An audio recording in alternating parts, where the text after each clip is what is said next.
Welcome to the Recipe Entertainment Podcast. I am your host, Red, and today is the Xbox Game Showcase. I will be reacting live to this thing, and hopefully it's the best showcase because right now, as of this recording, Sony is definitely up right now when it comes to the E3 seasons of shows.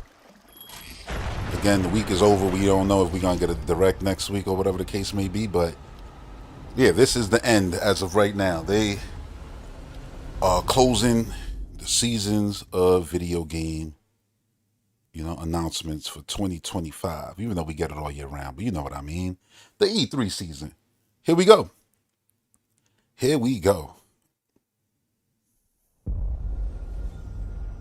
And I've been reviewing all these things 100% honest, to the most of my opinion. Let's just say that. Arcadia Day 1. Is this Clockwork? Or are they starting with Outer Worlds, since that's what they're going to end the show with?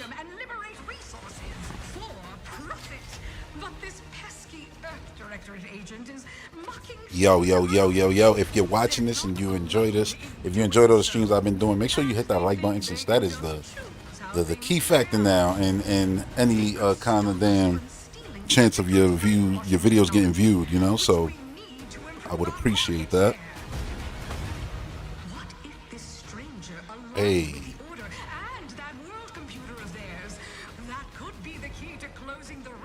this game is clean, yo. So you see why this menace must be wiped from the face of existence, or better yet, brought to our side through the power of Not a jaggy in sight with this game, yo. This shit is clean. Now, let's get out there and buy our way to victory. Oh, it did the whistle. Crazy.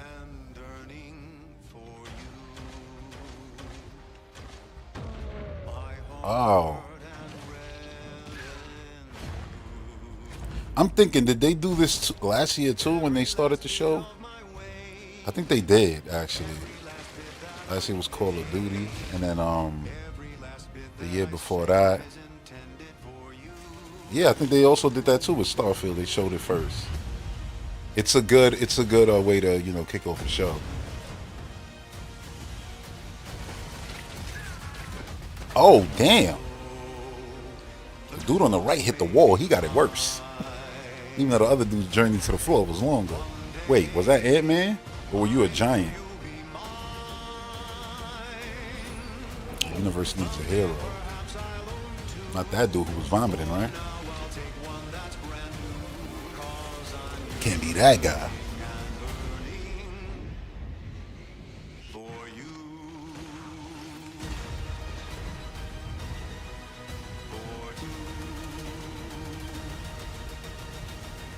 Adventure made for capitalism by capitalism. Inflate our October 29th. egos by staying tuned. October 29th.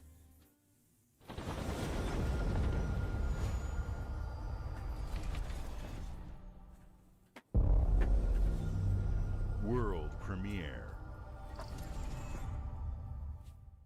Babe, what's wrong? World premiere. I'm sorry. I've just been so depressed lately. Well, I feel like I'm getting vibes of High on Life with this. Yep. Called it. I love this game. And I still didn't even play the DLC. I actually intend to get to that very soon. Once I'm done with Doom, actually, I'll probably do that. Beat that DLC and then try Expedition 33 finally.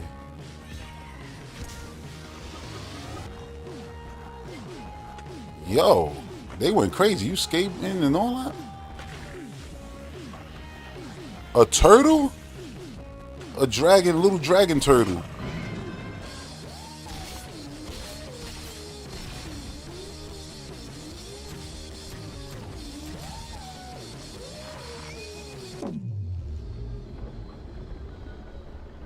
I don't know about y'all, but I feel like this is all a cinematic. You know, it's showing you the game, but the original game was super beautiful. So I'm, I won't even say it's not the Scientists have actual done game. studies, and their brains are like half the size of ours.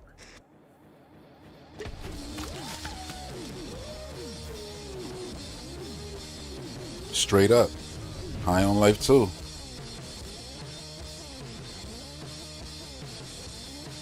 Xbox Cloud. I like that they separated it now. Xbox PC.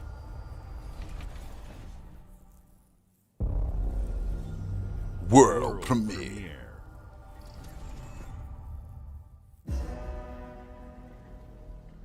Oh shit.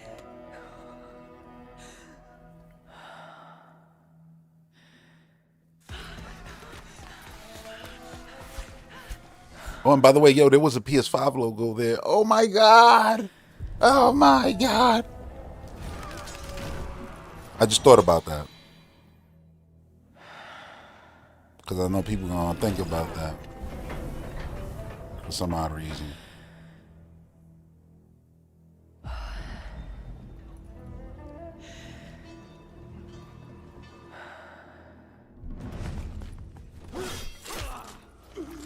Damn.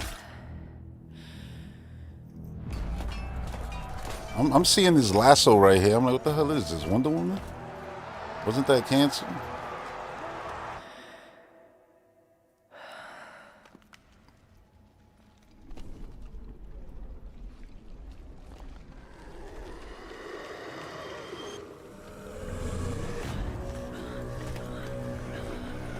She in the maze.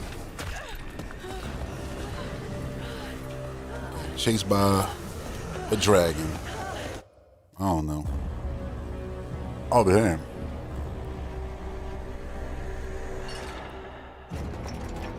Ain't that the Sin dude from Doom? Resonance. A Plague Tale Legacy. Wow. So that's a Plague Tale sequel. Crazy. The interest went up way more after that.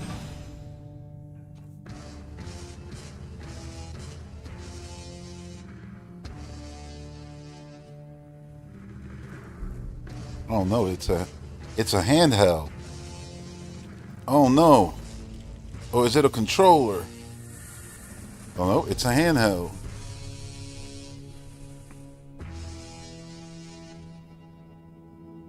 And it's just like that, it's clear. The first of its kind, ROG Ally, you can't see shit. This is clear.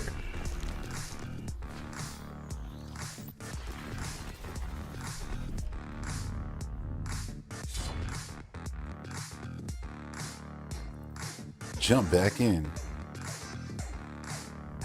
Seamless play, download natively. Stream from the cloud. Which if you can stream from the cloud, you can even stream a lot of your Xbox owned games, just saying.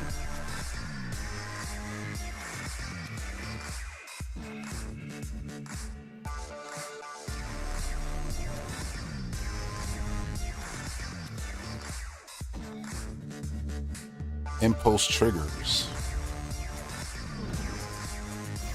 Y'all keep peeping Silk Song there, right?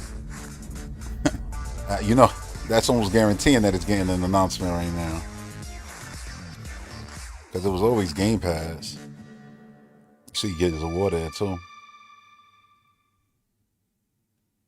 I mean, these things leaked out already. At Xbox, we strive to put the player first. Smoky. And that's what you've seen from us over the years. We've led the industry with backward compatibility. We championed crossplay and cross-progression.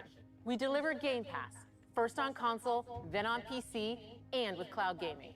So what's next? How can we give you even more freedom, more choice, more ways to play? Our next step is to unify your gaming no matter where you buy or play. So we're building an Xbox experience designed for players, not locked to a single store or tied to one device.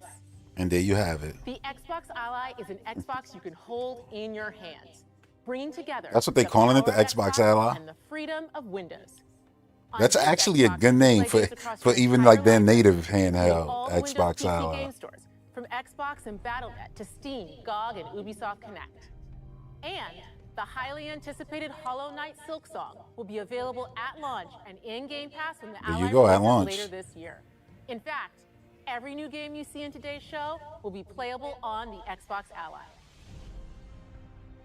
Cool. We have always wanted you to have the unique experience of Xbox on This any is an screen. Xbox. That's why we're investing So is in people's Xbox PS5s, Play Anywhere. yo. Whether It's you're hard to playing on accept, you console, know? PC, But deep smart down, they TV, know. Or any Windows handheld like the new Xbox Ally, the Xbox experience roams with you. I mean, it's cool for people who want, you know, a native Xbox in their hand, and you can just jump over to Steam. You could get games there. You could play stuff like PlayStation games. So it's everything in one. Every new game you see a little in today's PC in your show hand. from our partners and our studios is Xbox Play Anywhere. And because Xbox of Play Xbox, Anywhere, you yeah. can always have access to Game Pass. With a These are the diverse words you ain't hearing nowhere else in this franchises, industry, the bro. critically And these are the acclaimed most indie important games. words to me as a This customer. is the freedom we believe players should have. Any game, anywhere. And we are giving it our all every day to make this vision real. Yep. But it all comes back to the games. From Dead to Rights on the original Xbox to Armored Core 6. Because games that aren't our relationship with Bandai Namco Entertainment Game has stood the Pass test and of aren't time. even on, like, there's no, We oh, a boldly PC bring version of like this amazing old game, but it's in the experiences to players cloud. around the world. You can And play their it on the next game PC. You doesn't can play have on to anything stop. through the cloud. From Rebel Wolf Studio. And I just played a Story-rich bunch action of RPG steeped in dark fantasy Doom that I Eternal can't wait for you to explore. through the cloud. Thank you, and enjoy And the rest of the show. didn't have a single issue. And you know how that game is. That game is crazy and fast.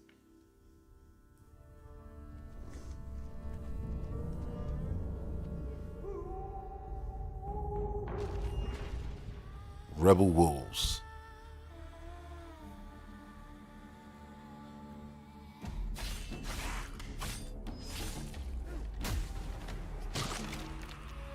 Monsters have always been here.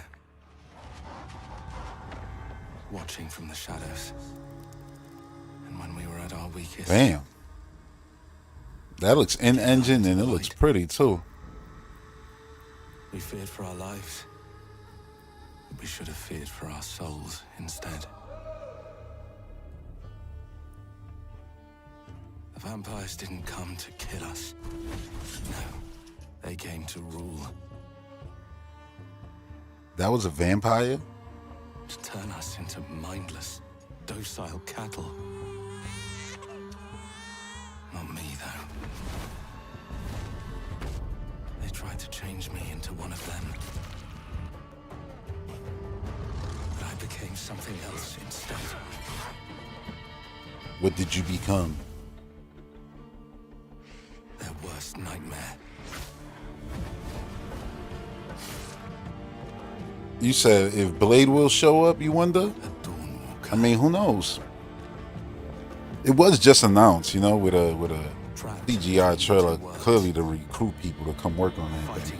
So I think it is gonna take. I think it'll take a little while. Fighting to understand the evil behind it all. He is out there watching, seeping into you, growing. It's like cyberpunky in a way, right? Like, I think it's cool as hell that you a vampire though. Oh damn.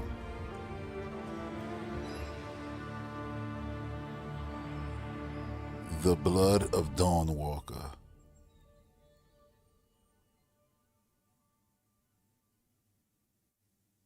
Xbox Play Anywhere.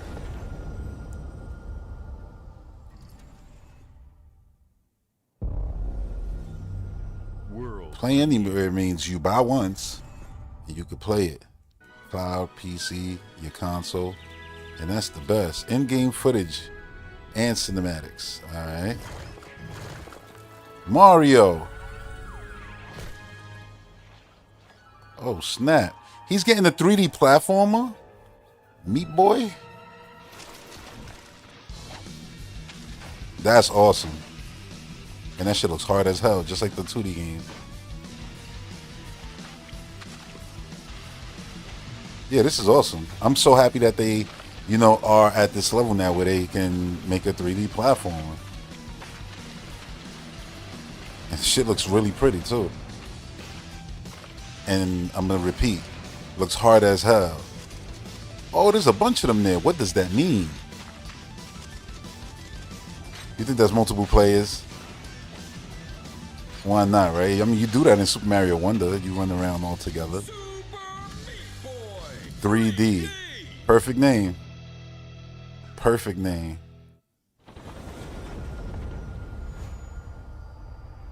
And in Game Pass. Play anywhere too.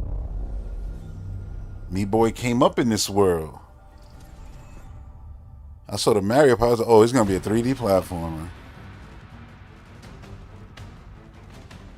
Uh-oh. Watch your back, Yakumo. Uh-oh. You're a wanted criminal now. It's time for that Ninja Gaiden. It's my mission. I'm playing the hell out of this. After beating the one they just dropped, I was like, yeah, I'm going to play the new one for sure. It just clicked with me. I enjoyed my time with that game a lot.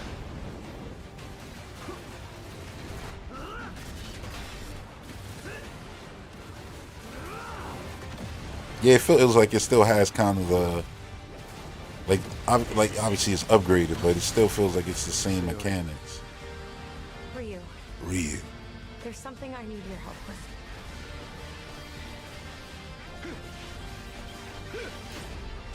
And I like being able to play with the other characters, because every time I played with the other characters in Black, I was like, yo, I wish there was more. I wish there was a little bit more. And it is like, you know, you can play through certain like channels and stuff as the other characters.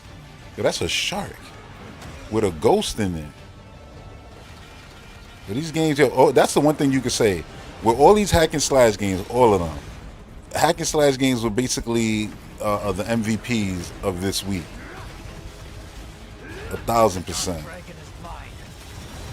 Crazy graphics, crazy art styles, crazy, like, unique designs. October 21st. Nice.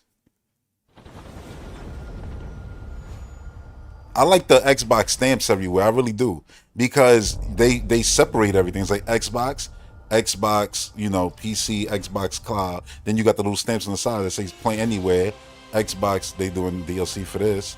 Xbox PC, you know, like, I'm not Xbox PC, Xbox Game Pass and Play Anywhere at the bottom. It just lets you know, like, yeah, look, and it's available on PS5 and Steam and Epic, but that's what you get there. You're in Steam, you're in Epic, you're on PlayStation 5. Versus over here, you got options. You know, you got three different options with one purchase. This is where it starts. Beneath the streets of Rome. Then it said Ninja Gaiden 4 my game of the year. You say that right now, you don't know what else is coming. Look at that game that they revealed yesterday that's coming out this summer, that whole Echoes game, whatever it was called. What's it, Echoes? I think it was. I actually watched that trailer like twice and still don't remember the name. Just watched too many video games this week, that's why. It's gonna take a while to remember names.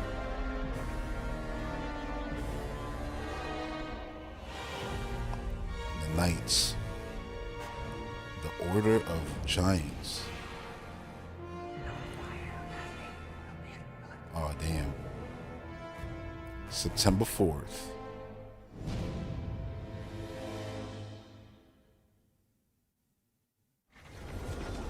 I like how they put it separate. Play now with Xbox Game Pass. World premiere. Comic Book Crunch, I already forgot the name also. Yeah, man. I remember at some point. Long ago, a great creature appeared on this land.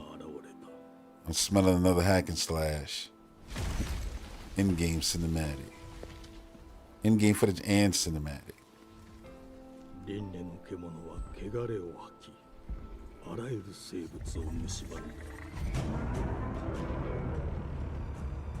Game Freak. Everybody right now collectively is like, so this could look like this, even though the frame rate right here looks atrocious. It could look like this, but Pokemon gotta look like that. Come on, son. The goddamn billionaire, at this point I feel like he's saying $1 trillion franchise, because that shit ain't never going nowhere, Pokemon. It's like, gets treated like that. Come on.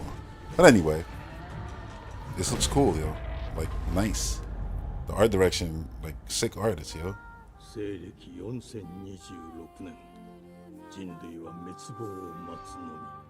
Dude's like, yo, that shit run better on Switch though. I'm like, yeah, it should look like this on Switch. You know what I mean? They're different games. I know one is made with Ken, the other one is made with not giving a fuck. It's gonna make money anyway.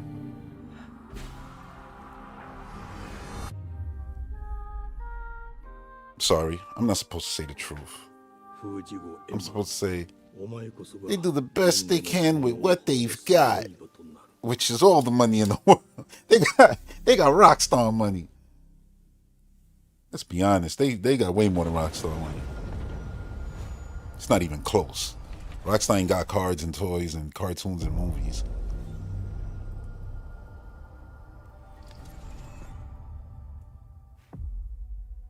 But I digress. Okay, now it's Clockwork Revolution. Because they swoop their filth down to us. I got a feeling this is gonna be this year. Damn, it looks cleaner than it did the last time we saw it. I mean, as it should. Here's to playing in the mud. Look how dense the world are. Like pipes and all the. Look all the crap on the buildings. Like every little detail. Like they got everything there. Here ain't for the soft-hearted. Like the drains, everything. Like yeah, you're just gonna pay attention to detail. It ain't for the spineless. Keep your filthy pickers off me! And as sure as shite ain't for The pissed off dog.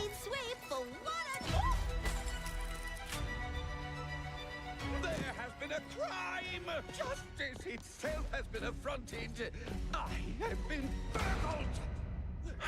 Cinematics are incredible. Like motion capture, animation, frame rate, attention to detail. Like, look at the feathers moving on this dude.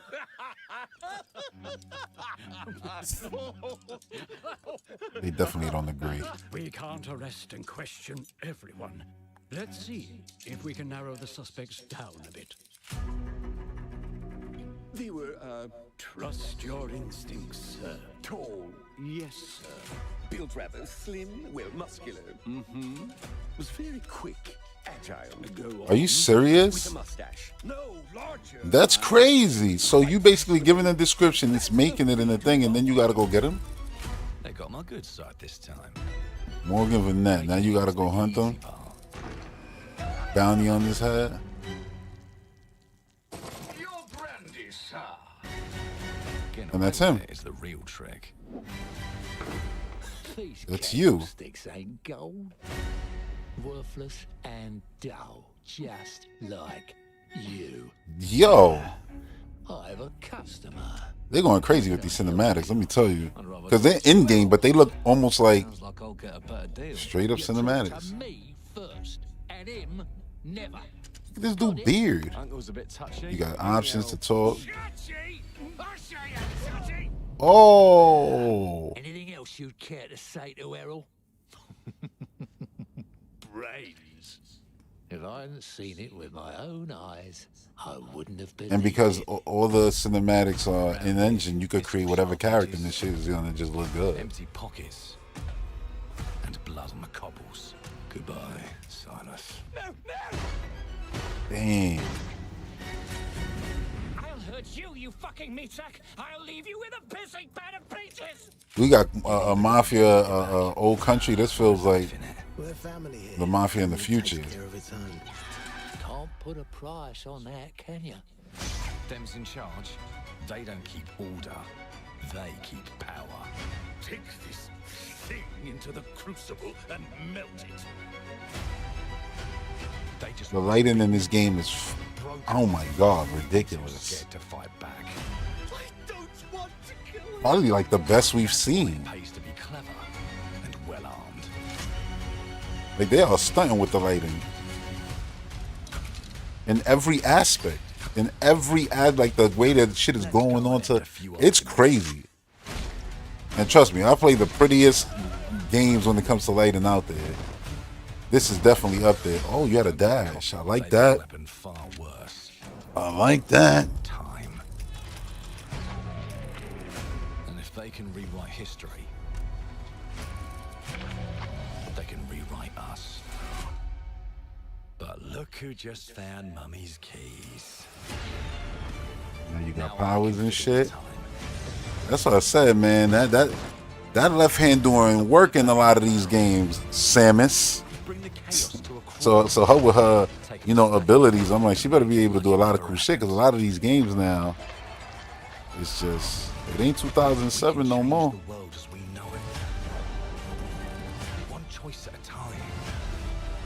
I ain't worried though. I just want to be clear. I just stated, you know, as a fan. I think Prime 4 still gonna be. Yeah, I think this is this year. When the rabbits got the gun. This shit is done. Yeah, I stand by. I think this might be the best lighting we ever seen in a first-person game, in almost any game. Also,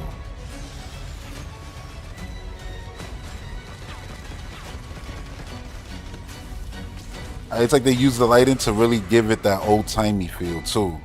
It's a character in itself. Look at the image. The lighting in the fucking image is crazy. Coming in due time. Sheesh. And that looks done, and they like, you know what, we still gonna keep taking our time. Yeah, I think that game got masterpiece written all over it. Teams are dedicated to bringing players award-winning, record-breaking. Is the smoke gonna turn green here too? Call of Duty, No? Black Ops 6 from Activision. I thought it was cool the last time it switched. Bethesda, Diablo 4, Vessel of Hatred from Blizzard, and Avowed from Xbox Game Studios. All of our teams across. I mean, y'all got Tony Hawk coming. You could have mentioned that real quick. I think nah, that's an old game. And they're also delivering more content than ever before. From original. At some point, Ron, you'll get over it. To vast online worlds, our teams are empowered to build the games they've always dreamed of. We want our players to have the choice and flexibility of where and how they play the games our teams People make. like, they're never clear with their messaging. This is it. Day one Happy? In Game Pass, and every new game Nah, they'll be spent Xbox consoles for clicks. and PC will be Xbox Play Anywhere. On behalf of our creative teams, thank you. These experiences don't thank y'all, man, because in the ocean of people, you know, money grabbing like crazy, y'all out here really, you know, doing the Lord's work. Stories and worlds are expanding to brand new audiences through TV and film. A Minecraft movie and the Fallout TV series broke records and brought millions of players into the game. We have more projects in the works as gaming continues to influence. You heard they got more projects in the works. I think we won't even get out of this month before we hit an announcement. All right, I'll be generous because, you know, a lot of companies be slow. So I'll say by July, you'll probably get an announcement of Expedition 33 being in the movie. And then we can have fun with who should play the main guy. Like, should it be Daredevil or should it be the guy who he actually looks like, Robert Pattinson? Like, I don't know why they ain't make that character look like Daredevil. Why it looks like Robert Pattinson is fucking beyond me.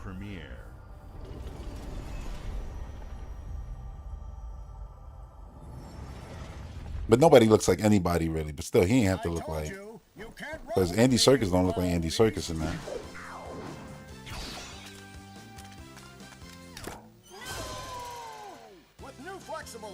The yoke girth action figure can ride anything. Yoked.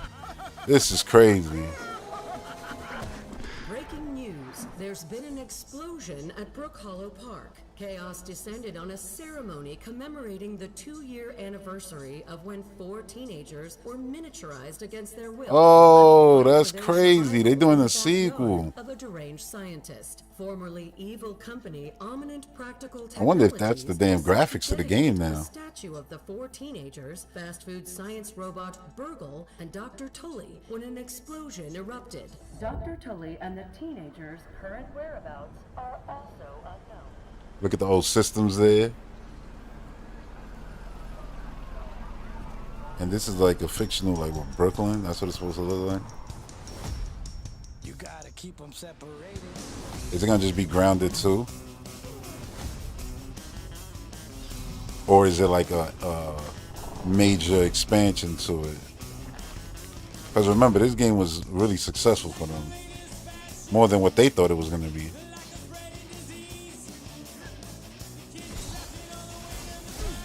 Oh, the graphics are way better now.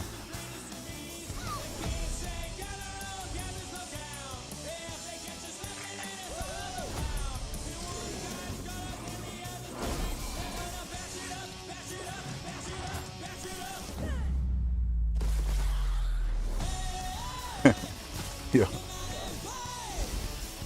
Oh, the ladybug. Come on. Grounded 2. July 29th. Damn. I guess people could celebrate Grounded 2 as Xbox exclusive. Where that, y'all? For y'all console war. We got Grounded exclusive. Yeah. Oh, this guy. We've been seeing this game for a while. I think now we'll get a release date.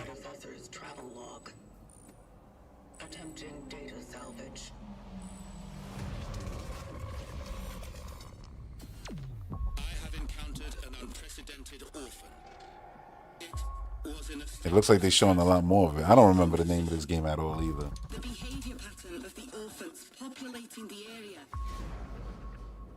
is highly unusual.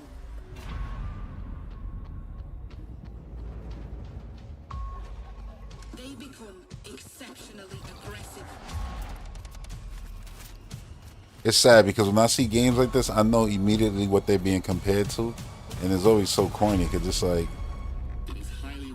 it's not even being compared. It's like, it's almost like they put it on there like, yeah, well, it ain't gonna be better than Dead Space. Immediately before they even touch it, like, you go in like that, what chance does it have?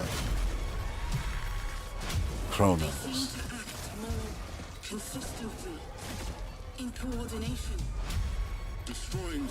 Oh shit, we got a little alien scene. He was caught up, he was all cocooned in there. Yeah, you saw the titties jiggling at every shot? That was crazy. Yep, fall 2025. And play anywhere. See, it ain't just Game Pass. It's about ownership. Bethesda presents.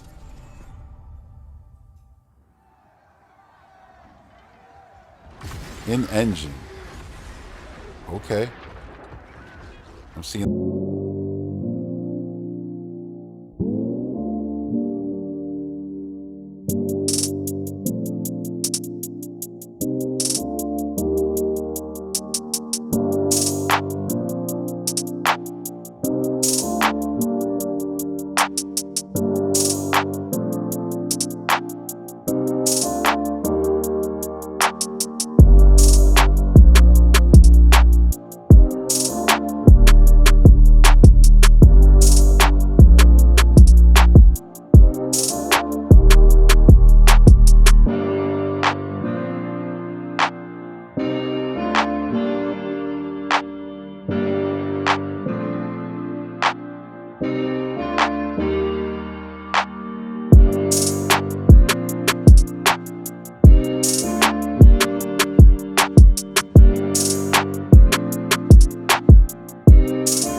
World premiere.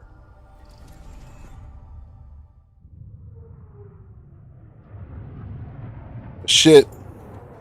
Something sci-fi. Let's go. Mayday! Hold one to mission control. We're falling. I wouldn't call that falling. Thomas, the ship's breaking apart. Y'all coming from space. That's we need a whole nother word for that. Evacuate now. Thomas, come in. That disintegrating into the planet. You sacrificed everything.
Fillion.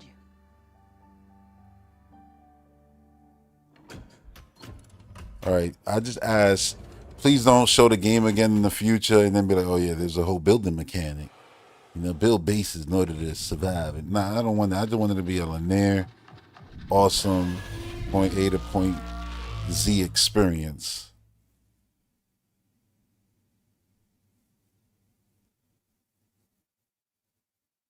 Nice. 2026. Anywhere. Game Pass. World premiere. Oh, you saying I'll delete it? Oh yeah, because you need a micro SD card. I said that with Switch. Like, you can't download any of these modern games and think like it's gonna be sweet. You're gonna be deleting and and like you need a terabyte at minimum this generation. A little eccentric. You'll see. Let me welcome you to the After just beating South for Midnight now, I'm like, okay, let's go. Music, the world changing, you know what I mean? Like, it's just giving me that vibe again. Oh, shit. Well, hello there. It looks like you're What? about to do some renovations. Would you like some help with that? So this is what is it called? I forget the name of the damn game. My father was renovating I mean, it might not be. It might be something completely different.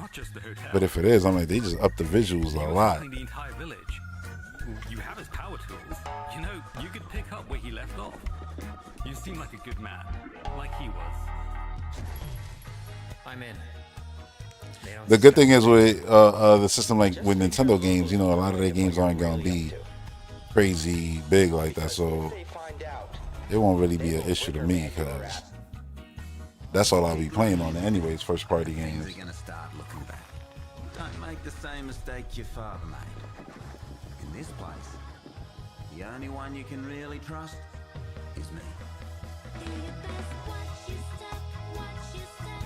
I trust her more than you, bro. Like, dang. Nah, I don't trust a pretty face, bro. Nah. Now this is a whole different game. This is something else.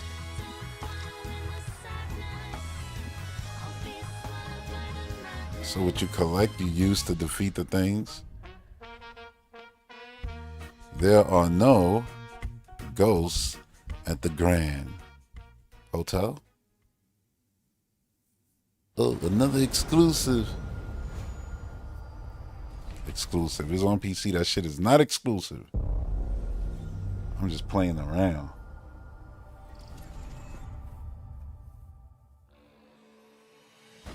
There are as many gods in the world as there are stars in the heavens.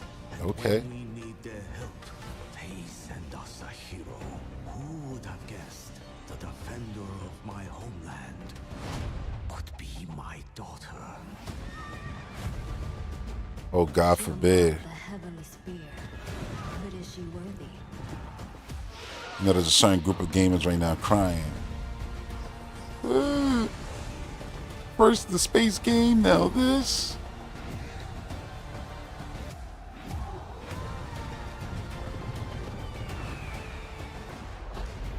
Why does it look like it's I was about to say, like, it looks like an Agent Empire style game, but RTS that you have like a lot more control over. Almost like it's Pikmin like. Which is, I'm saying that as a 100% positive. Heavenly Spear retold.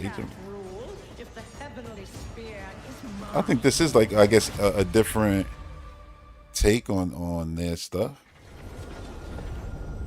I don't know. That's weird. Or I guess it's just the way that one is. I just never paid attention to it. But it looked cool. It's on Game Pass. I could try it whenever the hell I want if I want. 주권 국가의 자주적 결정을 누가 허락하는가? In-game 만약 footage. 이 결정이 패권 국가의 특정 정치 집단의 이익을 저해한다면 당신의 특정 행동이 대중의 Only when you 의사결정에 realize you have potential different decisions of 반대로 others. 누군가는 당신의 의사결정에 영향을 주려 한다는 것을 인지할 때 자신만의 온전한 입장을 세울 수 있지 않을까? Which I think this is a Yakuza game. 온전한 본인의 판단입니다. 그렇게 믿고 있거나 믿고 싶을 뿐.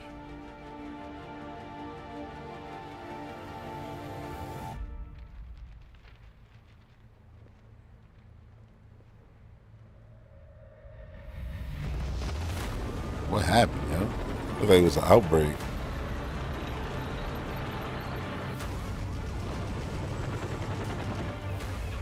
Nah, this is something else completely. I see third person, first person. Shit is clean though.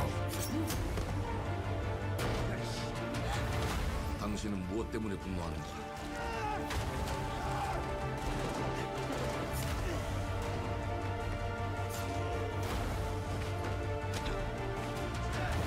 Shit. 분노는 스스로 결정한 것입니다.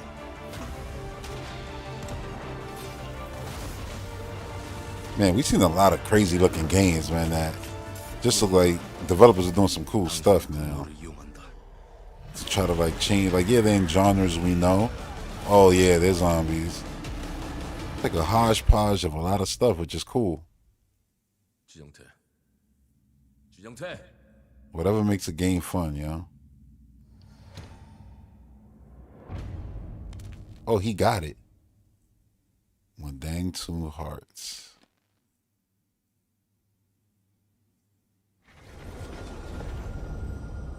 They put in a lot in 2026. It's not like this year that we don't got a lot already, you know? I'm just saying, there's a lot. Another world premiere. Thunderful. Here we go. Oh. They coming back?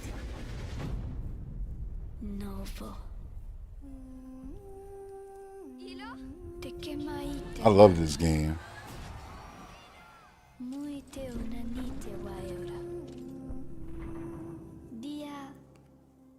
And you should definitely play it if you haven't.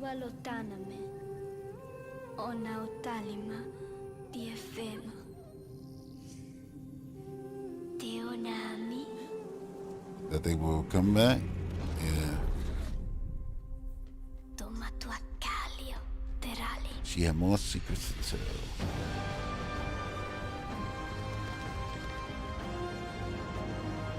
You're a little bit bigger. Yeah, you are. The Odyssey continues. Let's go.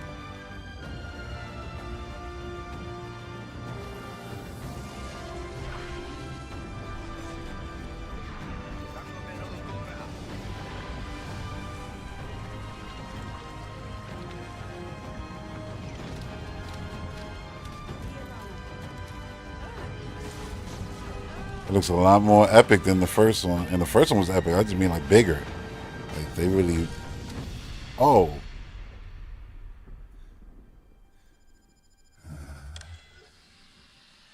What you doing to the little guy?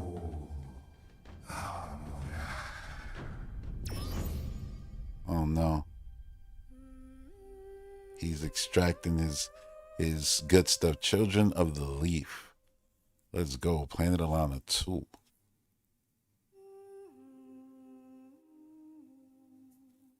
Nice. Now ask yourself this, right? Because you know a lot of people love to be hating on Game Pass. They get paid from Game Pass, right? Then they put their game out. The game was a success, and now that their next one comes out, and they wanted that Game Pass money again. God forbid. Support the developers. I don't know if you noticed. We are. Well, hello there. Beautiful day to relax by the old fishing hole, wouldn't you say? Look at his arm. Look at his When it arm. comes to fishing, You already knew what that Land a was. swim with opportunity. Yes, you'll find fish of all flavors and This is what I knew it was Fallout at the beginning when it was just sitting there and they were fishing. Obviously, the graphics gave it away a bit. Step up to the bank, cast your line, and when your bobber starts bobbing, reel in the rewards. Darkson said day one for Planet Alana. Worms. And how are they biting today? See for yourself. Bagging the big fish starts with finding the right tools for the job. There are as many unique Like, I combinations think people will hold it against Clockwork that they, they pulled the it's ready when it's ready. But look how good that game looks now to the last time we saw it. The jump was astronomical. Like, people should really go watch the original trailer and then watch this one. And that's why I'm like, I like that. Instead, we sit here and complain about, oh, these games launch and they ain't ready, da da da. So don't get mad when the game takes they sweet time. You know what I mean? Like, Metroid Prime 4 don't got a release date yet. It's all good. Because every time we see it, it looks better. It looks better and better. So I'm just good with it. I'm like, yeah, take your time, get it right. But yeah, it's a lot of games in here already that look really good. And obviously a lot of sequels to games that people really like. Community makes a wasteland a wasteland. Like Join today. High on Life, Tomorrow you'll be Planet of Lana, Clockwork Revolution. Like, those three right there are big to me because I love, well, two, the original two games out of those. And then I love the way Clockwork looks. World premiere.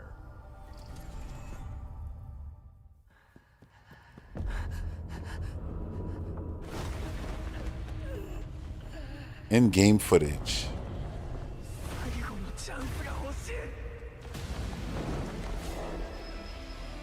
Solo leveling Arise Overdrive?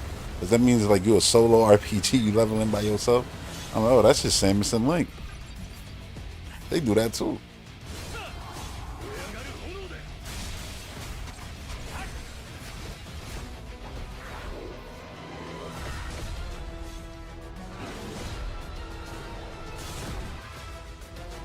Four-player co-op. See, now they put a twist on their hack and slash. You'll remember this. It's like hack and slash Bayonetta style Monster Hunter game. See, like this, it would be nice if this at least was the first trailer we get here that has the Switch 2 logo in it. Because it's four-player co-op. You want that cross-play with every platform. Let's cross our fingers, yo, that every platform is at the end of this trailer. Because honestly, when I heard that the Doom developer had just got their, it just got their development kits like 2 weeks before Doom came out, I was like, nah, that's crazy. Oh, that's Xbox PC and then coming 2026 to Xbox system. Now that's exclusively to basically the ecosystem, the Play Anywhere ecosystem. Yeah, but that'll go awesome too. Footprint Studios. Yo, this art style. Oh. Please be a real game, man. It looks so pretty.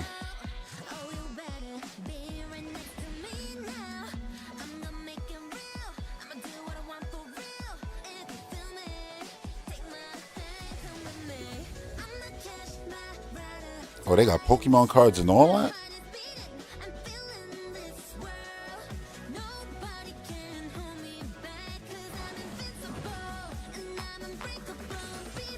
Uh-oh. It's about to be beef. It's about to be beef in these streets, in these Palworld Pokemon streets.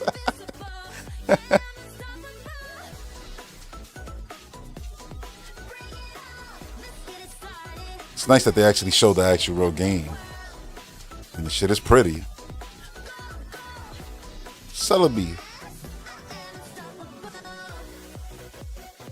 Oh. So what, this is Palworld 2, you think?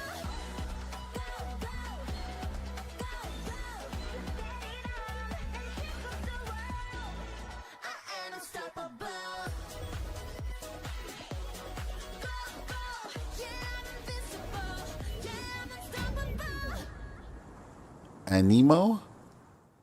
Oh, that's all Xbox exclusive.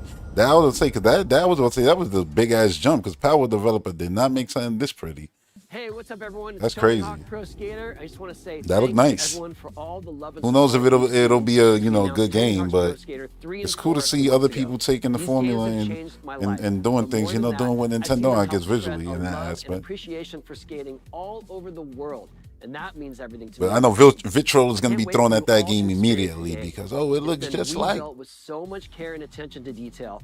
With I wouldn't say it looks just like. New music, new skaters, Like, and more. in certain art directions, yeah, Celebi, not Celebi, that's a whole different Pokemon. Officially drops July 11th, and we have a lot more. But not like. Check out the launch trailer now. Yeah, it is what it is.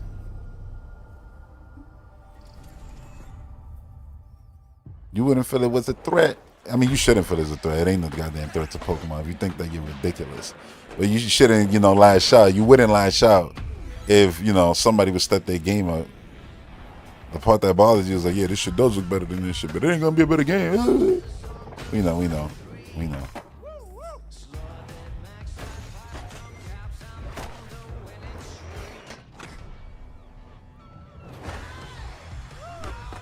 I already got this installed. I'm just ready for it to come out already.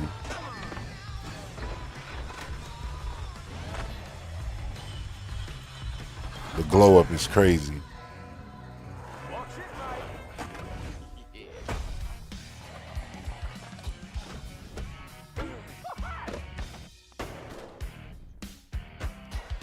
And remember, you get to play as Doomslayer in this. Oh, Doomslayer was enough already. Now I get to play as Mikey. Two of my favorite IPs. Come on.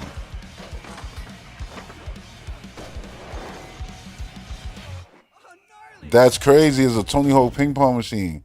So you're going to be trolling. Hell yeah.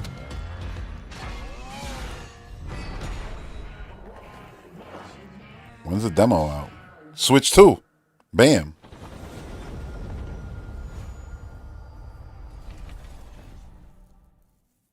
That was the first game. I mean, shit. It's nice that they put it there. I mean, we knew, but still. The way they put it, too, with the line, like they put it side by side. What's this? This the way the game looks?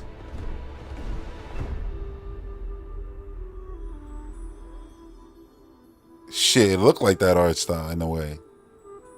Just more 90s badass cartoon. Look at this Carmen Sandiego. Hug time, sis. Damn.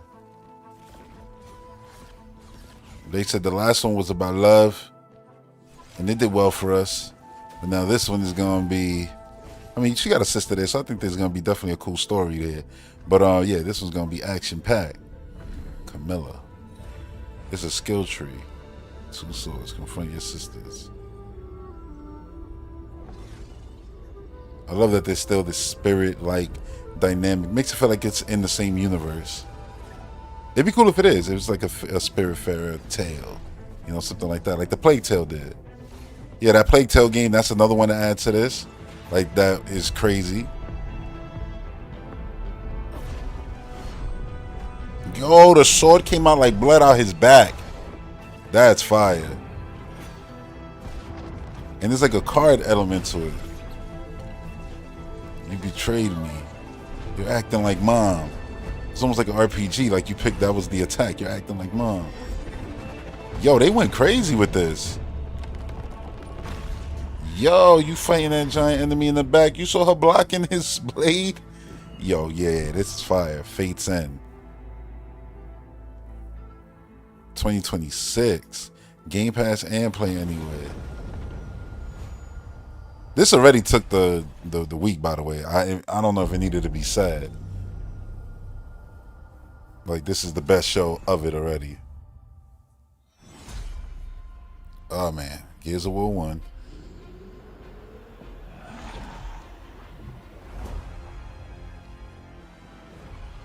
Original. I just experienced it last year, but sure. I'll play through it again for the 1000th time. It ain't gonna cost me anything to do so, so sure, why not? It definitely looks better. Like I said, I literally just played this version. Well, not this version, the remastered. But this shit looks way cleaner. Better face animation, it looked like, too. Crossplay.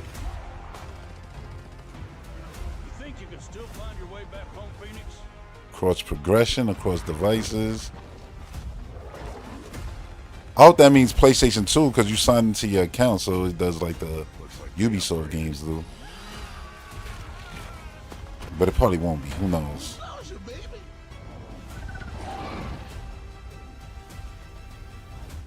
With Xbox Play anyway. I think it'll just be with the Xbox shit. Because Ubisoft, the way they did it with This is gonna be awesome. Prince of Persia: The Lost Crown, it didn't matter what system you was on. It just knew you was playing it, like, you know, the whole time, what your save file was. Just like when you're playing, you know, Xbox Play Anyway. August 26th.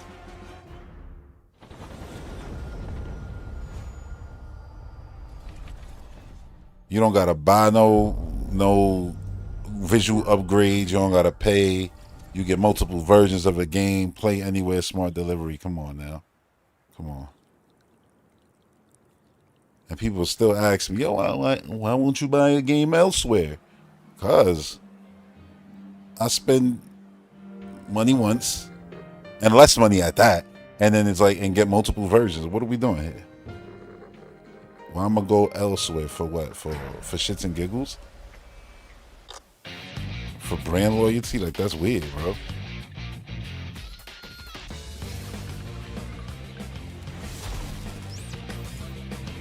Persona 4 Revival. So they remaking that? Game Pass, Play Anywhere. So you buy that Persona game, and you got it on PC, you got it on the cloud, you got it on console. Hope that sinks into the people who watch this shit. Like, and you don't only buy it in one place and got it just there. And then if they upgrade it, oh, maybe, you know, maybe I can upgrade for $10. Sea of Thieves. And the only way you'd ever know it is if that's what we wanted. 40 years. As smugglers, That's crazy, right? Others are afraid to handle. Guns, explosives. And don't forget the rum. It's a life of danger. It'd be dope if they just followed this up with, you know, with Everwild. I almost feel like they are. Getting your hands on gold is one. A new role to play. You should know that this is what we're really after. The bigger the room, the better. Smugglers need to be adaptable. It's more than moving under moonlight and shadows.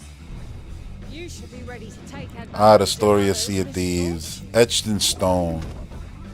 People shitted on it. It went on to become super successful and just stood successful.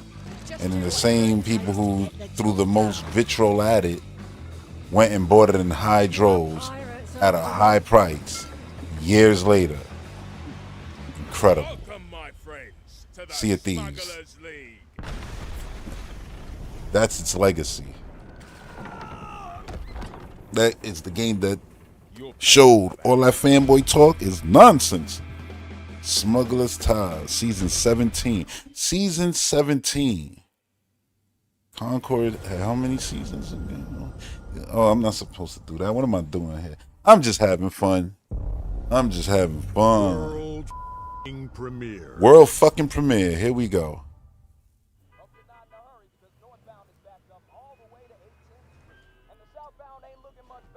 This is ridiculous.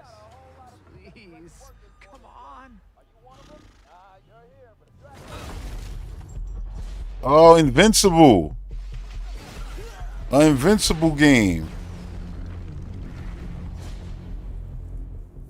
Goddamn, Kirkman is a madman.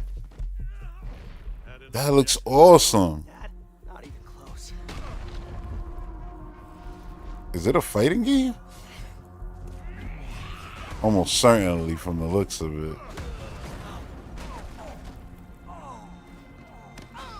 I like the art style a lot.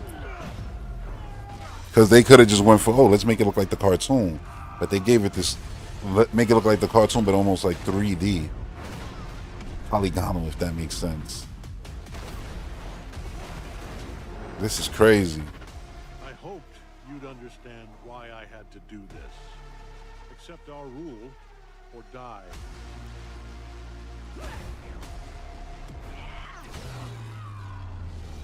I'd like to propose a third option. Adam.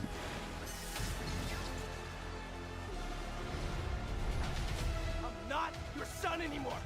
I'm the guy who's going to throw you off this planet for good. I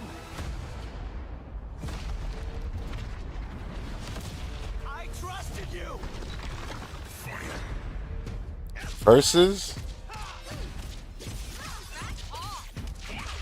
They should have Walking Dead characters in this shit just because. Bro. Invincible Versus, that's the name of the game. And it looks awesome. I wonder how many players. There's 3 versus 3 because it looked like that from the cinematic.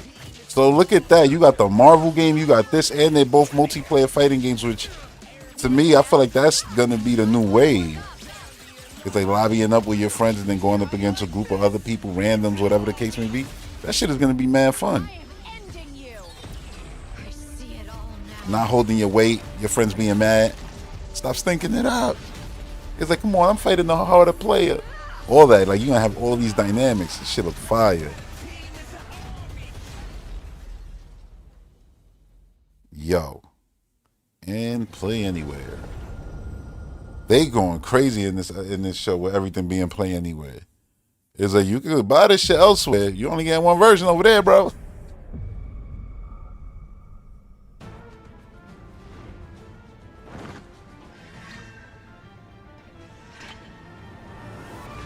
What is this? Like I said, this is the show. This one. This one. It ain't close. Which I knew would be the case. They've been doing this for the last few years already, but yeah. Sony shit was fire too, though. Don't get it twisted. Play anywhere. Also coming to Xbox.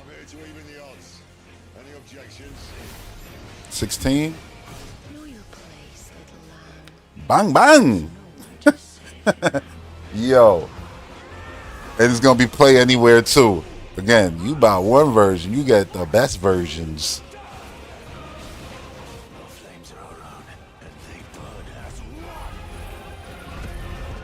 This shit is crazy, bro. This ecosystem is nuts. And if you get an Xbox ally, you can tap into the other ecosystem too. Dun dun dun. This shit is funny to me, yo.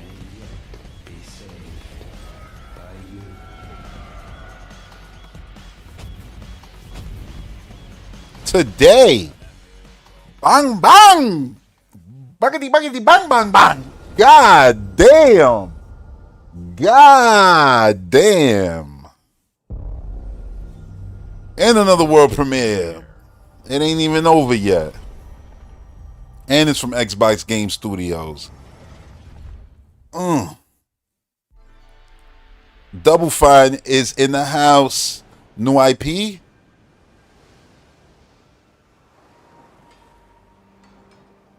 Obviously, the art stock could still look. Oh, it looks like it's Psychonauts, but it could not be. But if it is, I don't mind. I'm just saying. It's the developer. They're gonna have a certain style, aesthetic, but it could be a new IP. You never know. It could be Brutal Legend again. Brutal Legend. Oh, it's the moving castle. Oh, they dead ass serious. That's exactly what it is. Is it a platformer? Or a puzzle game? Wait. What the fuck? Remember when they said like they were going to be able to do whatever the hell they want, unique ideas that nobody would have ever greenlit? Right? That I saw Double Fine said that. Look at this shit. And it looks awesome too. This is some crazy ass thing. Okay, you're on tracks right there. Now you look mad small to the world because it's giant. Some platforming right here. Yeah, I'm playing the shit out of this. Listen, I beat their last game. I'm playing this one. And there's so many games here where it's like, yeah, I beat the last one. I'm excited for the next one. Keeper. October 17th. this year, out of nowhere. Bang! Games like Psychonauts 2 Yo, show Phil that looking Double Fine excels at healthy right creating now, unique slim. and innovative experiences, and Keeper is no exception. Looking ahead, next year marks 25 years of Xbox. It's a big milestone Oh for the boy. platform and franchises. Halo Combat Evolve time. We couldn't have done this without everyone who's been with us on this journey. As we think about bringing a new generation of Because next year he players says to these 25 iconic years. franchises, They'll definitely I'm have a Halo for excited next to share year. that players will get to celebrate 25 years of Xbox with a new Fable, the next Forza, Gears of War E-Day, and the return of a classic that's been with us since the beginning. Halo. Today, So Gears of War is coming out next year, incredible range of games from according to creators his across words. the globe. Creators Bro, look like at this. In Exile, Yo, that Me Boy for platform, I new forgot about that. heights with That's Lost crazy. Like, Revolution. yeah, this show, this, Sluggerfly, making Team Meat's Yeah. modern classic platformer into 3D. into 3D. Yeah, this show was fire. Like, Bringing more of the please, critically variety. acclaimed Final Fantasy franchise to our It's crazy. places. And Team Ninja returning to the beloved series. Final that Fantasy debuted finally, you know, coming home and shit. You know, we got to throw a party. Xbox It's free. Finally got out of jail. Could come to Our Nintendo. Xbox Ally Could come to handheld, Xbox. which Be on lets you PC bring comfortably. Your Xbox experience and your library with you anywhere. I hope you enjoyed the breadth and depth. I'm not of interested in the games, updates, and Xbox experiences Ally, that are but it's coming cool to that it Xbox exists. From our You know, partners and our own man, creative cool. teams. We're seeing more players on our platform and in It's our gonna be the community handheld where than you can ever. play for the Thanks cheapest, to all of you. the most amount of games in the We're world. proud of the creativity that Obsidian is delivering this Shit is year. crazy. Immediately after Showcase, our direct begins, where you'll go inside the studio for an extended look at the Outer Worlds 2 and Grounded 2. Oh, Thanks for joining us today. they swerved us, so they're gonna show Moving into the Grounded direct, and Outer we have a Worlds. It's a final double world feature. premiere. Enjoy. Okay, Halo Combat Evolve. As long as you change the corridors, we good, bro. Oh, wait, Everwild. It's a little butterfly. Come on, be Everwild. I prefer that a million times. In-game footage and cinematic. Welcome to the guild. What? We have been expecting you. Titanfall? Please, follow me. Why that shit look like the beginning of Titanfall, yo? Global tech You leader. better stop playing. Our software, our systems, combined with our skilled team. What is designed this? to save lives. Your years of service have shown you the importance of our work. Here, you'll witness Oh, the shit. global scope of that mission in action. Let me introduce you to our esteemed visionary. Forever Jesse, but yeah, man. For too long, we have been bound by outdated systems, accepting limitations instead of redefining them. The Guild is safeguarding tomorrow, now. We are Like now I'm getting Metal Gear vibes from all this stuff. worldwide. Our advancements are designed to The elevate butterfly. reshaping the future of technology on a global scale. Is this Kojima's joint? Like,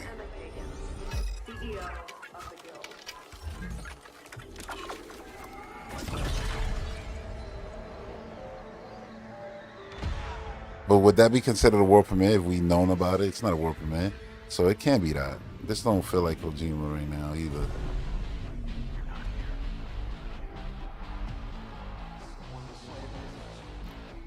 Quantum Break 2.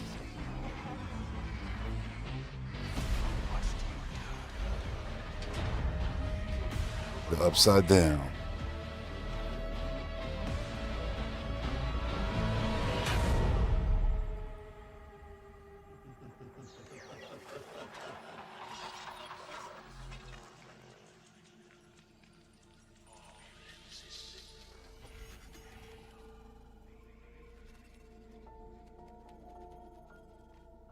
Fear is a powerful thing. Oh, damn.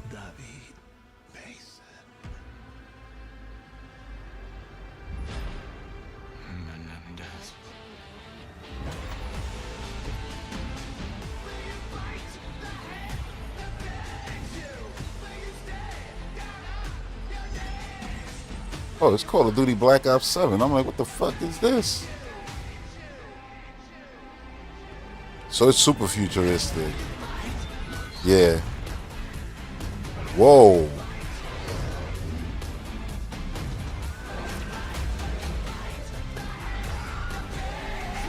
They got zombies in it.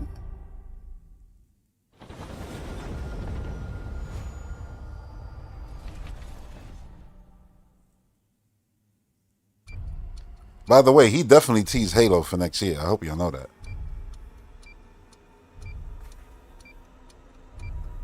He said Phil looks like he got shredded, right? He look healthy, yo.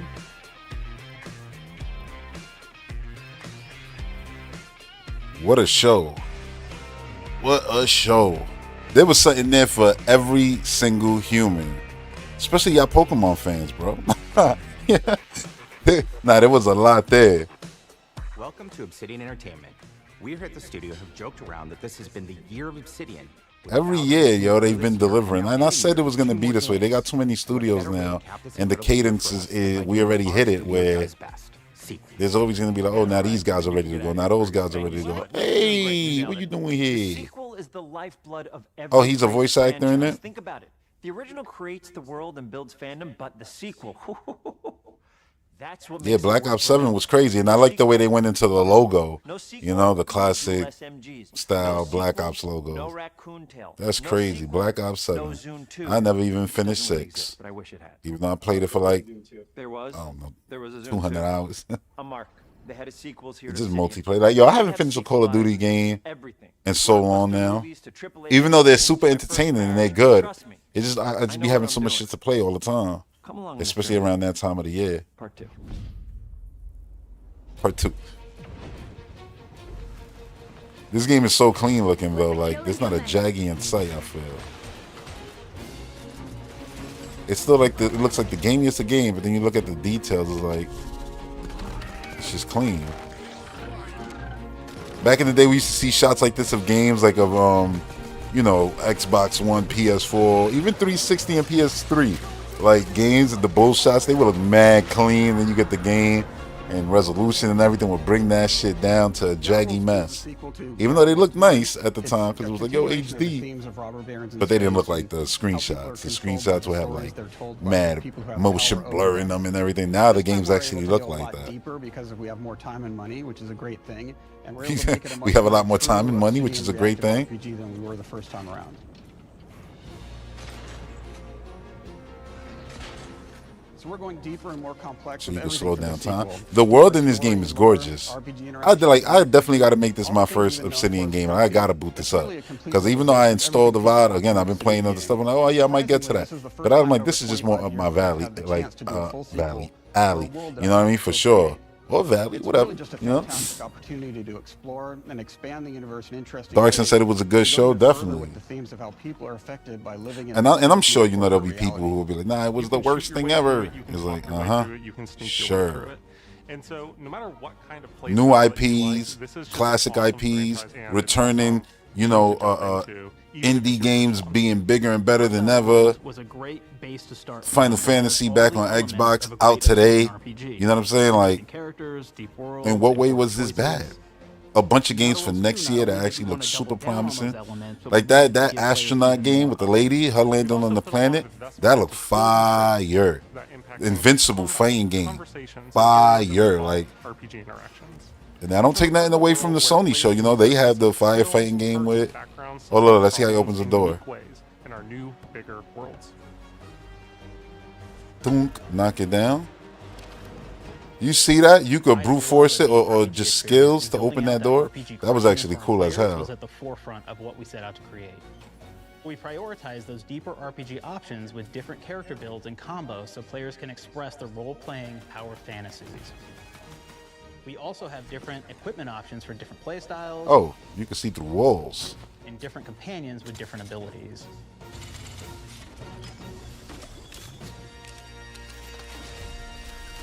Like looking at this, like this game genuinely looks stunning. stunning. It's beautiful. In the first Outer And Worlds, comes you out this start year. off That's as the awesome. Stranger, which was And that basically a blank clockwork slate looks to crazy. build Like, on cause top look of at this with game. This various game is attribute gorgeous. points that will And begin to clockwork define your personal looks experience so in the game. crazy. Like it You can looks make any kind of just character like you want, a but we've step given you above a this. role. That role is an Earth And Director it's agent. wild because this looks so good. You can think Like of them as they kind of went like crazy with space that cowboys clockwork. or space sky marshals. I already want to jump around through the show and watch more sections of it, you know, and things You're again. gonna be one of those.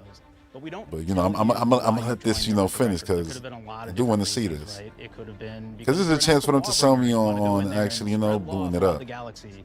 It could be that you're a roustabout and you just had nothing better to do. After you They pick be your like, yeah, this shit background, come one out of the the same really day as important prom. choices you have next Poor is bro, choosing you your ain't traits. touching it. Like, goddamn. While we had I don't mean I attributes in the can't get first around Outer to it. Worlds, we've Nah, it was a limited lot. traits The for Plague Outer Tale Worlds new too. So entry big and them changes spinning to off your from the character mainline depending on story. Love to see stuff like that. So it could be Like something that more was super brilliant, cool. where you can tag extra skills. High on and Life, I'm getting telling extra you. skill points. High on Life was the best That's obviously really Metroidvania. great if that's how you want to build Not your even character. You can also Metroidvania. go and do something like Lucky, where you FP get extra critical FP chance, and you also get a lot of really A cool basically options throughout the game as well. since Of course, the we Prime got that games to me. dumb, Like so it was players that from the way love you the could dumb move option. because you had kind of the movement of the Doom games.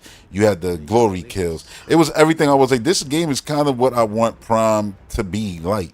Obviously, there's no mothball and things like that, and the badassery of Samus Aran.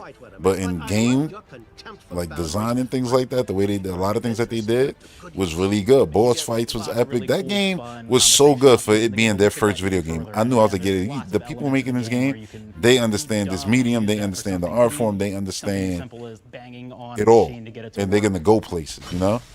And I remember playing that game and finishes. And then once the DLC came out, I bought it day one. I was like, yeah, I'm playing that for sure. I haven't played it yet, but I'm gonna. And within the next, 2 months, month and a half, I would say. But yeah, now that 2 is coming out even more, I want to play it. So yeah, what was it? High on Knife, right? That was the DLC. It's there, dude. It's there. It literally installed and everything. Just haven't gotten around to it. Throughout your entire journey, your character continues It's the to Game change with Pass the problem. different I think if you got Game Pass, you know how it more goes. skills than we have. Like Doom came out, Expedition came out. It's like, yo, how you get to these two? And it's like, yeah, but then you get Towerborn and then 33 Immortals, and it's like, yo, it's mad games all at once. It's like you gotta pick and choose. You don't got all the time in the world. It's a beautiful problem to have, because though. of how they're checked inside the world itself can matter quite a bit. Just even having one. Dark Rider said he didn't think he would like High on Life, but he loved it and bought it. I bought it too after I played it on Game Pass. Very familiar with the Especially because you remember they put that just for you, get the game and all the DLC. I was like, oh word, when the DLC was coming out, and I think it was $8. And I was like, oh yeah, bought that. Everything from, hey, I want to make a stealthy build that steals stuff and is really good at that. Okay, great. Well, you can take maybe the pickpocketing ecosystem, so man. That's not available to everybody, but if you select that, It's the now you can actually ecosystem. go around and steal things out of people's pockets.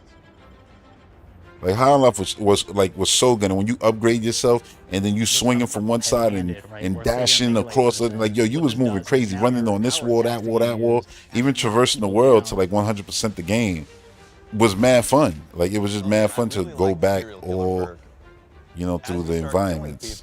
They will drop hearts. But there's been mad games that have been felt like I mean, yeah, High on Life don't feel like a Nintendo game because of the language, but everything else pretty much felt like a Nintendo game. And Psychonauts kind of felt like that. That's why I'm really excited to see that game.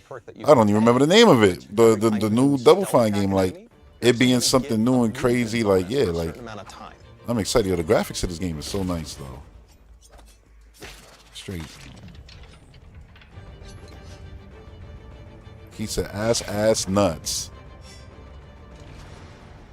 Flaws were a system that everybody loved from the first game, but we wanted to make it more personal to the player. We wanted it to really reflect how you were playing the game and give you a bonus that you actually wanted to really engage with.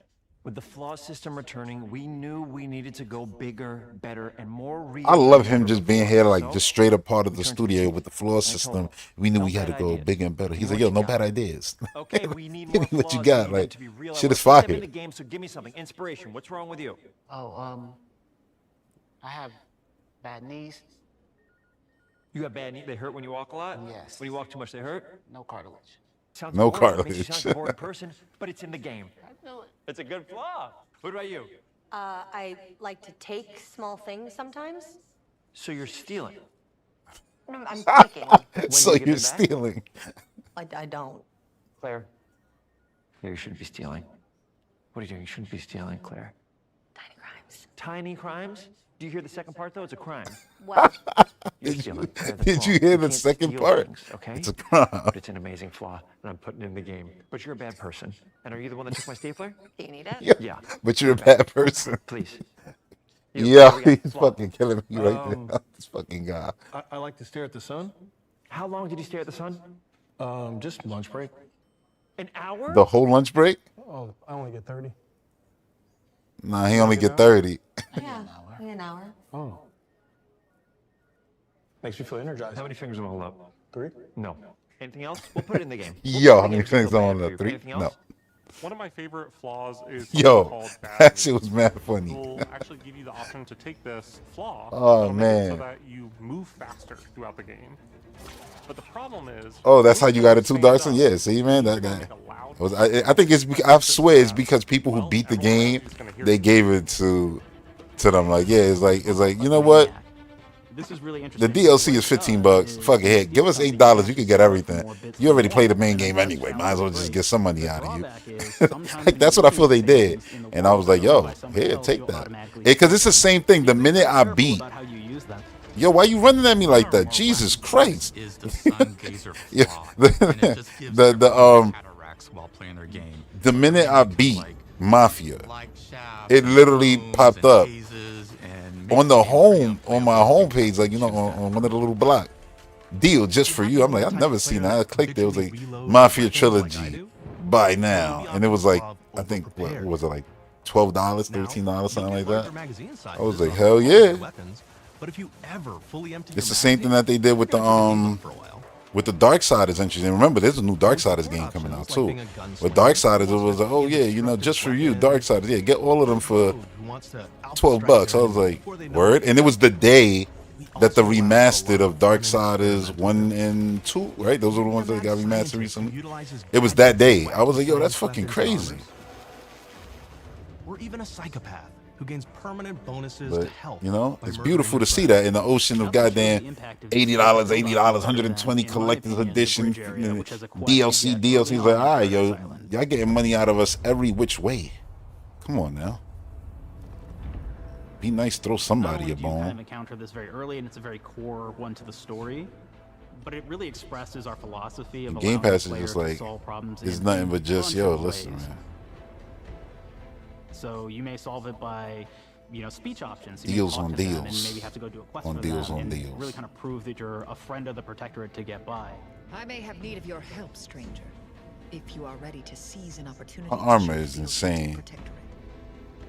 You could go guns blazing, and you could just take everyone out inside the POI, lower the. How bridge crazy itself, is that Sony had the 4-player Marvel, amazing looking game, and then like Microsoft easily just had the same thing, like ready to go the same year. Like, that's so crazy. Because I feel like these games all live out there, right? These are multi-plat games. Well, not Sony's, but you know what I mean. Like, not the Marvel one, but it's like, you know what I'm saying. Like. It's like, I feel like a lot of these things would be known, but that's just a crazy coincidence. But hey, we got a 3-player fighter, and it's like, shit, we winning. Like, legitimately, bro. Like, bypass the bridge entirely if you gamers be on the internet, you know, bickering and whatever all the time, and it's like, man, we winning like so much. The double jump boots, which kind of allow you to jump across Oh, the double chasm jump, and get across nice. that way. And I say we winning. You wanna know why? Because it's like, I feel like in a big way, like, you look at, even I'll take somebody who's been a minute since they dropped the game, right? Naughty Dog. I'm happy that they're making what they're making, and not another Uncharted, not another Last of Us. Real human walking around, because it's the best middle ground to what I was saying. Damn, it'd be cool if Naughty Dog now just surprise everybody, make something cartoony, but with their budget, because it would be the best looking thing on earth when it comes to video games, right? It's like, imagine the Last of Us budget on some animated shit. Crazy, but now we got so many great looking games like that. It's funny, but still, I wanted to see that kind of budget that could still go on to become a movie, animated movie, whatever case may be. And now they doing what they doing. They got their lead actress already and everything, and the game is something unique. So it's like, yeah, that's cool. Everybody's doing cool stuff. We live in a timeline where we got dope Mortal Kombat, Street Fighter, classic games coming. I mean, Sega just gave us a trailer not too long ago with like, yo, listen, like 8 of your favorite games are coming back in big ways. Golden Axe and everything. Streets of Rage. Yeah, you like that? That's what we did? Yeah, we doing the 3D one. Like, thanks. This is crazy. And then it's like we got Prime back. You know, 2D Mario is at its peak.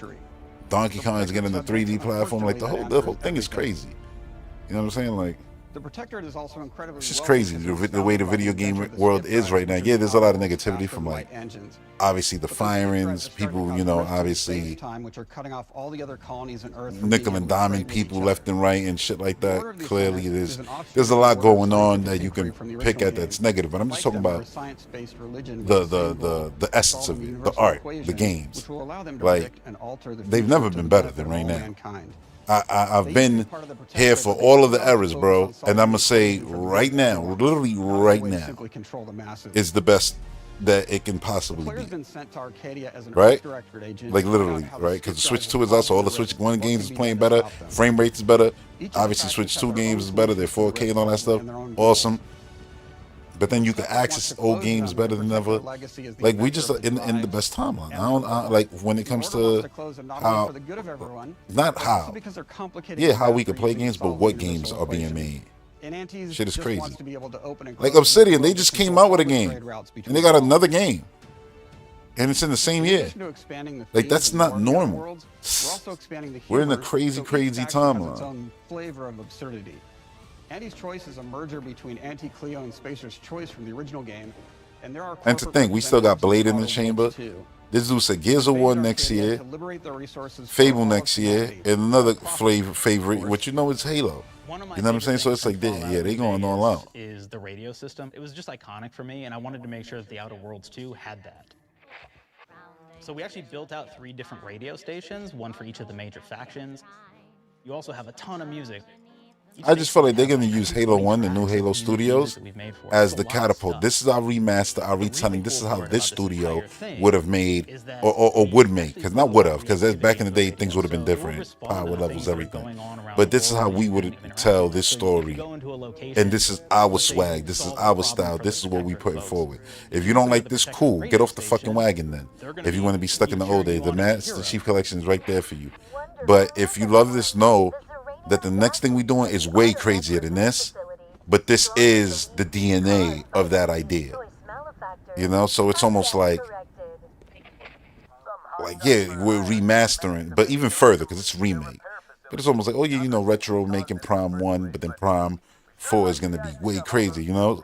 It's kind of that idea, but even crazier because it's like you're completely remaking, retelling Metroid Prime 1 in this case, which is Halo 1. And I think that's a good way to kick things off. I think it's smart to give people Gears of War 1. Let them meet, you know, let them meet the characters, Phoenix, Santiago, and then give them that prequel. And now you meet, oh yeah, I would like this even more. Awesome, cool. Maybe now they're like, you know what, let me get Game Pass real quick on whatever, if they don't got an Xbox or whatever, let me play Gears of War, you know, 2, 3. I can see where those stories go, how some of those stories end, and then you're excited for the next Gears mainline thing to come after E-Day. You know, so it just all works out. It's cool, man. That's right, she's a deadly mathematician who may or may not have some unfinished business. And I look at it like this too. This it's crazy. A lot of this looks like Avowed. Even though I think the graphics of this game are a tier above Avowed. But granted, this is a sequel. I would say they have more money for this game than for Avowed. One time, Anti's Choice had a program but they close to me visually. Animal parts to make them more formidable. But this looks so stunning. Unfortunately, it didn't quite work, and most of them are now dead. There's a combat medic who survived, however, named Inez, and she wants the player to help her fix her graft, among other things. Finally, there's Tristan. Oh, she had a little arm growing out her, like her shoulder. And Executioner all rolled into one heavily armored package. It is your choice to either help him judge wrongdoers. Oh yeah, but I was gonna say, like, you got to consider too, like this show reactivity in the game based on how you've been added on to last year's, because, and I say added on, like I'm not saying combine them and it's an extra one. No, I'm saying we're playing right now like the stuff that was in last year's show, like Expedition, Doom the Dark Age, like this shit just came out. You know, we're literally playing these things, and then we got more of these things coming out, and then they added some new stuff, you know, also for this year that we didn't know about. hilarious. Loves body pillows, And now especially ones that look like we human got this beings show for adding some even reason, more right? games, like Who added needs a more games to this significant year other when you can and have a games to next knife-wielding year. space psycho up in your So it's teeth, like huh? What do they do with them when they get them, huh? I'm not gonna say the shows don't gotta be crazy strong every year. They can't be crazy strong every year because it's all based on IP, and IPs are always gonna take a break. They ain't all gonna line up magically. But when you saw a great show, you're playing great games from that show already. It's not like, oh, I'm still waiting on that shit from that show. Like, yeah, there's stuff like that, like Clockwork. We see it again, right? But now, you know, we just getting to this point where it's just how do you militarize now this show just adds more stuff to your plate, and then you get to the next year's show. We'll be playing a lot of the stuff that we saw, you know, in this show, in last year's show. Or like we just probably finished playing some of that stuff. We get some more stuff from this show, whether it's Indiana Jones DLC or again a lot of the games that they have it. And then next year comes, one of the first towns you encounter, and it's just adding more and more and more, and it's just stacking up. It's so many damn games. They don't just occupy the town; they rebrand it with their signature style. And I love that the company with the most video games to release now, the most video games to share to the world with the most damn developers and studios. We got this good timeline where we have the Netflix of gaming. So we got access to all these games for dumb cheap, and we can play everything and choose to buy what you want based off, you know, not even like a demo, but the full experience. So when the players you know, and it's like, yo, I love this game now. I need this in my catalog, no matter, even though it ain't gonna go nowhere. But you might go somewhere and be like, you know what, I don't got Game Pass, and you still got your game. Like, and how that progresses throughout the story. It's just cool. The first Outer Worlds was really about player interfacing with corporations, and while we have that in the Outer Worlds too, we really want to express not just a corporation. And I honestly hope, you know, that y'all watching this, like, y'all gonna go and listen to other people, you know, probably after listening to me and give my take on it, and you're gonna hear a lot of stuff, a lot of crazy shit, a lot of narrators trying to bend and fold themselves into turning all the positives that you saw here into somehow a negative, or crying, or whatever it is. And you know, there's nothing to bitch about. Sony put on a good show. Summer Game Fest, while it wasn't my favorite thing, good. We've aimed to make everything Future Game Show was fine, the RPG elements for the and this was really good too. You know what I'm saying? So it's just, that's what I would say. A good sequel is true to the original. This was a really good show. First and foremost, Sony had a really good show. You know, this one to me was better than that one, but it doesn't change the fact we just got a nice week of video game announcements. Now what would be nice is if when we wake up tomorrow, it's like Nintendo Direct this, you know, tomorrow or Wednesday or whatever the case may be. You know, so Tuesday or Wednesday, and it's like we got a release date, or new footage of Donkey Kong really showing the badassery of that game. It gotta be there. It's the goddamn Odyssey team. I promise you, we ain't seen shit yet. So yeah, and then the Metroid actual footage of that game, not just like, hey, here's the intro footage. In a bunch of different little ways, and then here's one area view Ross. They're not show us a bunch of areas now and give us that release date. Yeah. Pounds. Quick ones. Ha. Not you, Dev. Here we go. What comes after C? O. Optimize for player satisfaction. I am terrified of No, what comes after C is E, and then comes O. Then you do the dance. C, E, O. C, E, O. Mobilize the players so they're ready for that sweet pre-order. Clap with me. Sweet. If you don't have rhythm, Brandon, just say it. Sweet pre-order. Everybody has a different rhythm, and it's blowing mine. And here we go. B, burglarize. What is this? It's basically just finding new ways to loot dead bodies. You know what I mean? Right, Otis? Okay, well, a big part of the game. He's like, nah. You got to agonize about how many people are going to be angry that we have just put so much combat into this thing and almost no romance at all. We should look at ourselves. What is wrong with us? Huh? We can't have one love story in this?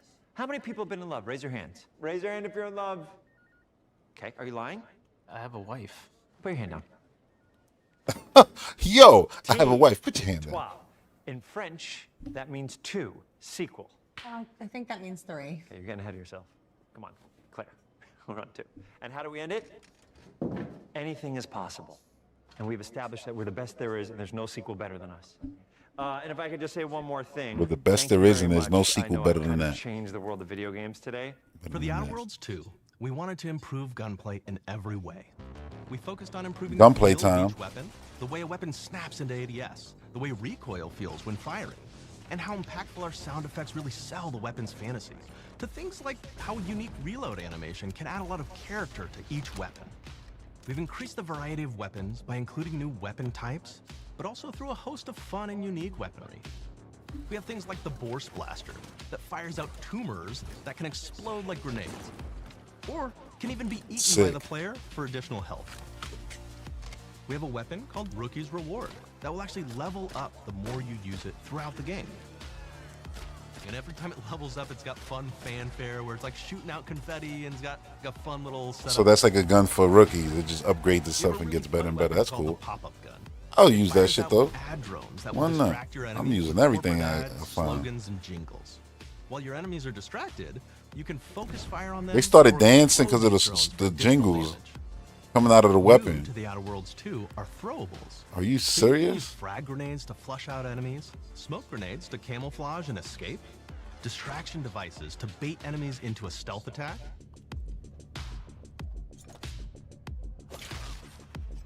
and even science grenades that will levitate enemies, allowing you to fire upon them while they float helplessly.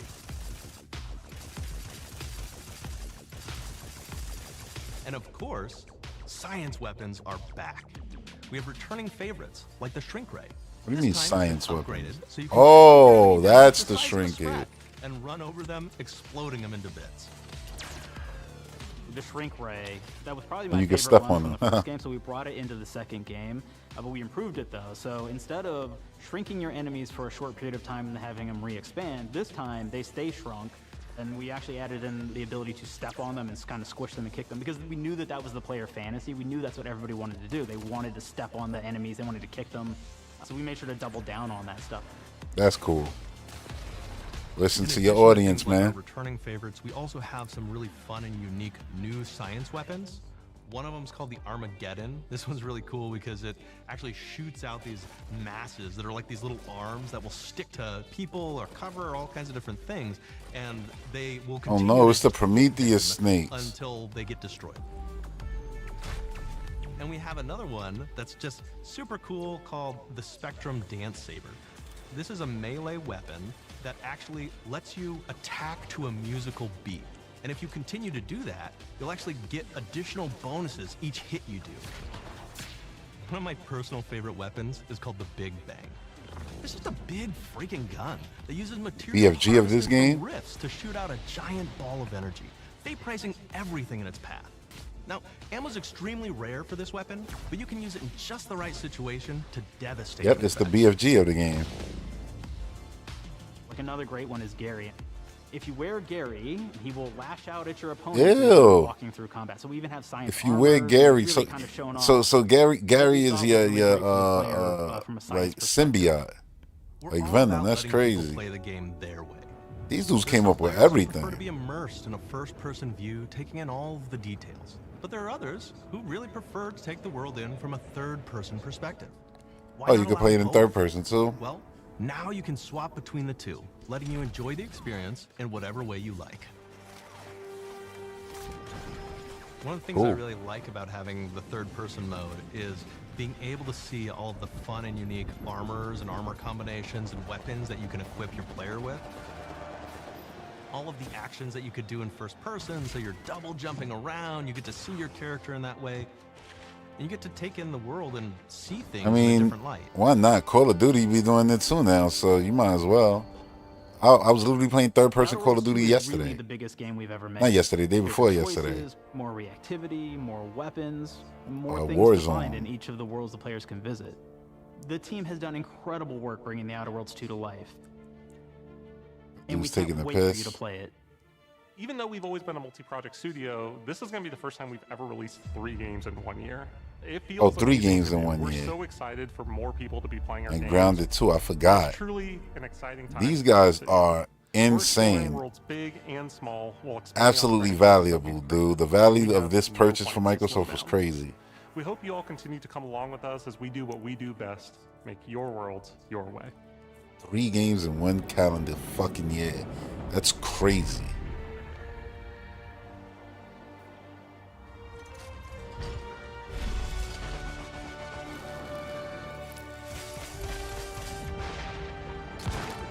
Not even, because I mean, Avowed came out in February. They did this in 11 months, if that, maybe less. Well, they didn't do it in 11 months. You know what I'm saying? They're releasing them in 11 With the Outer in Worlds the 2, 11-month we're period, all which about is the wild. best place to play, which is also the promise of Xbox. You can play the Outer Worlds 2 on this Xbox, but it may be hard to play it when you're staring at all these beautiful holes. Let's cut that. You can play the Outer Worlds 2 on this Yo. Xbox. Oh yeah, now that's Microsoft. Or you can take a phone call on this Xbox, then play the Outer Worlds 2 right after. Excuse me, I'm getting a call. Hello? What am I doing? I'm playing the Outer Worlds. Hello? Yeah, this is Mark. I didn't know I had jury duty today. You could play the Outer Worlds 2 on this Xbox, but it takes 2 people to lug around safely. We're gonna go up to my apartment, okay? And this is an Xbox you actually wear that also plays the Outer Worlds 2. What do you think, Claire? This is amazing. This shit infuriates people so much. It's not an Xbox. I can't play my whole library. The dudes who say that the most be the ones that aren't even in the ecosystem. They like, you'll be starting your library day one. What do you mean? Everything is there. If you pre-order the Like, what are you talking about? But again, you know these arguments aren't real. We know. Just look around. Forza is number 1. Look around. Sea of Thieves is number 1. Look around. Call of Duty is number 1. Minecraft. Look around. Portion of the direct, which is sort of like We can keep going because it'll be the case with Gears of War, with Hellblade, with Black Ops 7, You know, it's really nice to see my with Outer Worlds 2. Take it away, team.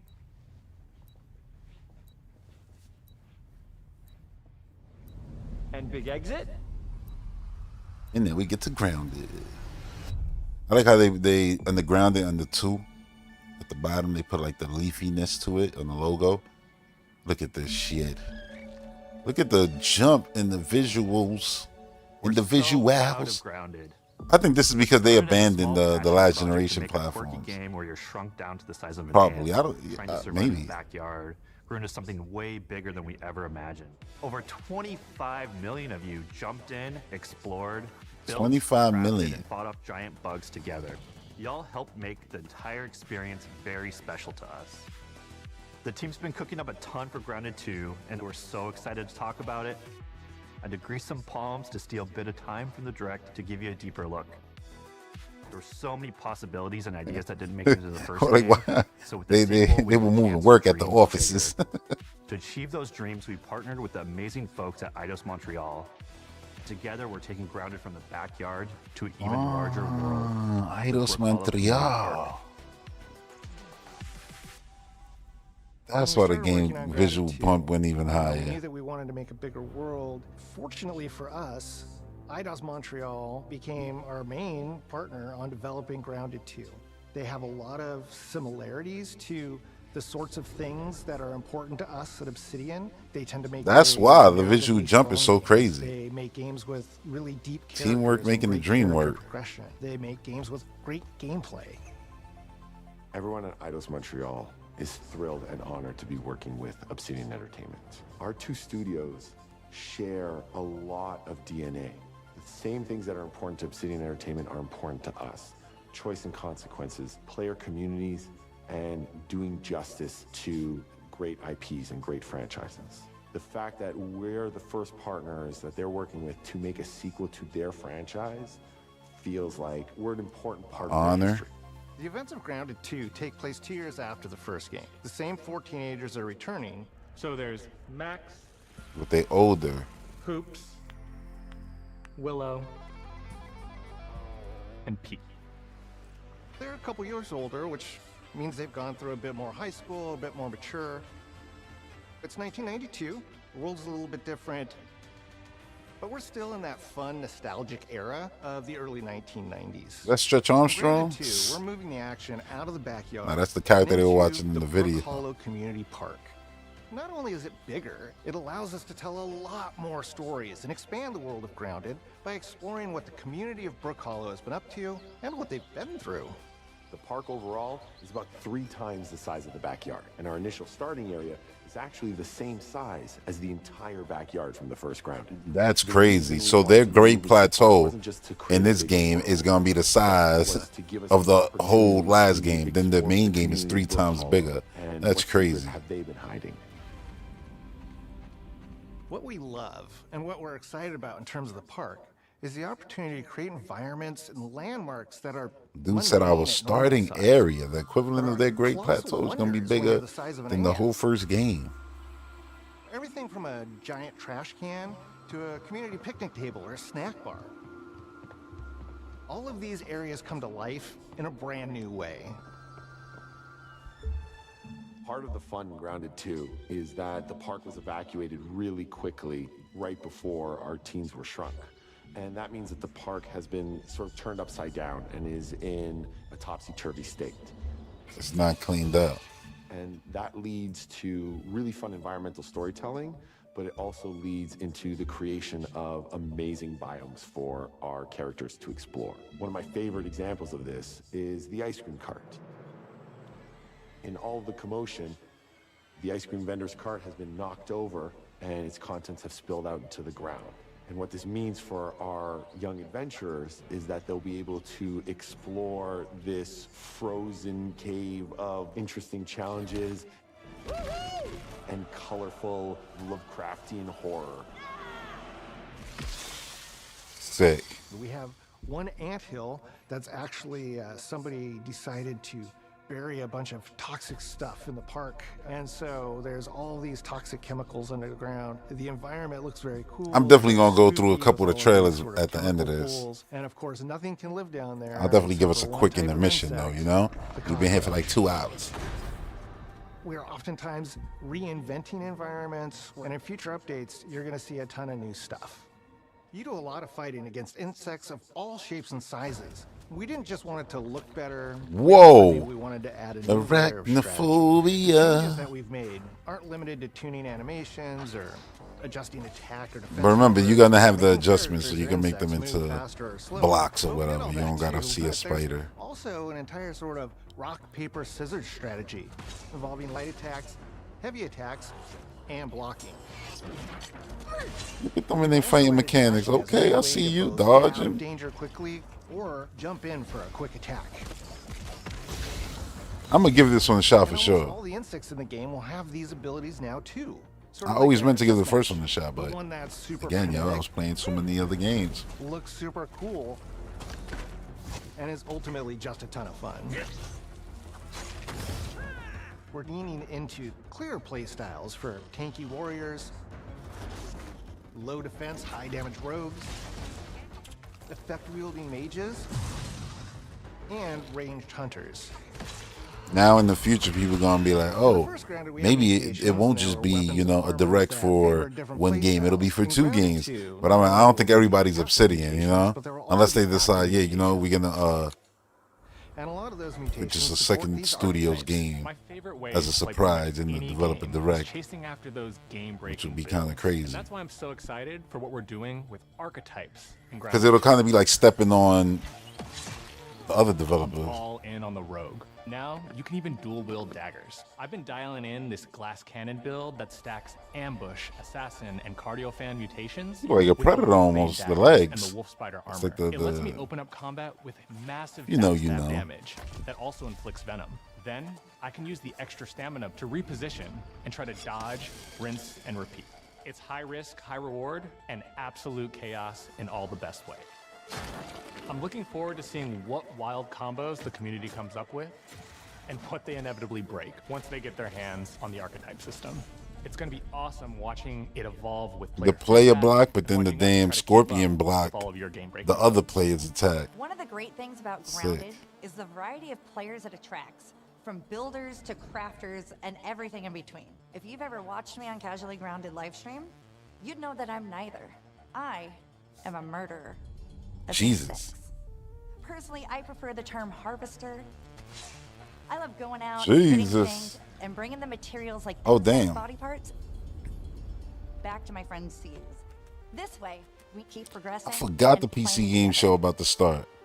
I might actually throw that on Trying to now. make sure that armor and equipment are easily understood by the player, especially when they're playing co-op with their friends. It was really, really important. The only for us bug to in this deliver game that I all hate, of that fucking with water bigger bugs. space and experience, because that was the None of the only other way ones. we could truly Scorpions, support the don't features the care. Seen community scorpions has in been real life, I asking was like, yeah, for whatever. since the very I just first don't want to get Grounded stung by it, release. you know? But didn't care. Like, I wasn't like, ugh. Fucking water bugs, I hate them, you know? You know what it is? The scorpions and shit was rare. I had to go somewhere to see them. Spiders and stuff like that ain't a thing here. I don't live in Australia. You know, there's like little spiders. They ain't fucking goddamn tarantula looking. I ain't never seen no damn spider with fur in person, put it like that, like pop out in my crib. Like, oh my God. So it never felt tangible like that. But water bugs, no, fuck those guys, yo. Those shits is everywhere. Not in my crib though. I'm just saying they everywhere in life. Hate them. We're gonna make sure that everybody that we add has its own. But thank God I actually haven't seen a water bug in person in damn a few years, which is nice. That was rare to say when I was a kid. You walk out the building alone, you was gonna see like 5 of them. You was gonna dodge 3. Oh, you taking the elevator, dodge the piss, dodge the Dutch guts, and hopefully there ain't no water bug in there, which like, yo, that's a taste of project life in the hood in New York City. Like anybody else who know, they know Red ain't lying. It be like that summertime. You go outside, all of a sudden fucking water bug land on your fitted hat or some shit. That allows them to stun lesser powered insects, and the ability to shoot webs and entangle other creatures. So the orb weavers won't be your base building buggy. But the ladybugs are pretty, you know, in the summer, at night. Super fun for exploration. Even though I felt like we had way more of them back in the damn 90s, I feel like they be, I don't know, probably the crap they put in the damn grass and shit like that. Don't let them thrive like they used to.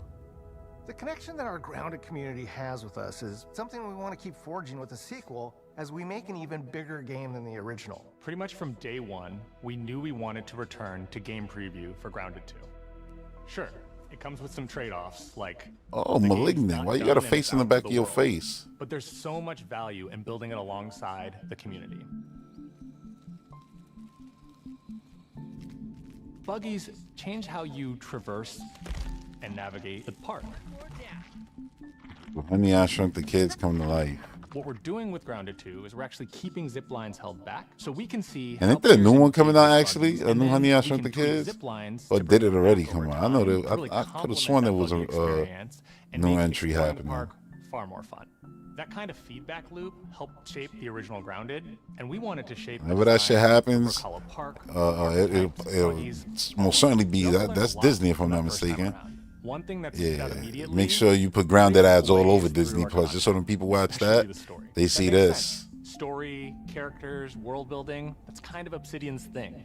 It's the flavor we bring to the survival genre. So this time, we're starting with a much bigger baseline. There's been an explosion at Brook Hollow Park. Chaos A whole descended damn on a park, ceremony yo. commemorating the 2-year anniversary of when 4 teenagers were miniaturized against their will. One of our favorite parts of the first game was watching the community uncover clues and spin up theories. This time around, we're leaning even more into that, and we'll be keeping a close eye on what our players discover and how they interpret it. Because you never know what might inspire us as development moves forward. We really started to hit our groove. Like this is genuinely a game where the audience is kind of dictating the direction of where they choose to go, and they telling you that. That's cool as hell. Not only telling you that, they showed you that with the first game, because a lot of the things that the community wanted ended up happening. And now, and you can see that's like, I guess that's Obsidian's MO, right? It's that's the plan. Oh, you know, people were shrinking the enemies, but then they were getting big again because it was only for a limited time. And they wanted to step on them. They wanted to kick them. They wanted to just do dumb shit to them while they were small. And, well, now you get to do it. You get to live out your goddamn Gen V fantasies and Outer Worlds too. But yeah, they listen to their audience, which is cool. Entertainment and IDOS Montreal are super excited about how close we are to letting all of you players get shrunk a second time and explore the all-new park on buggies in Grounded 2. If you're a returning Grounded player, we're really looking forward to you experiencing all the improvements If this is your first time getting tiny, then all I can tell you is that a world with an entirely new perspective and an entirely new feel awaits you in Brook Hollow Park.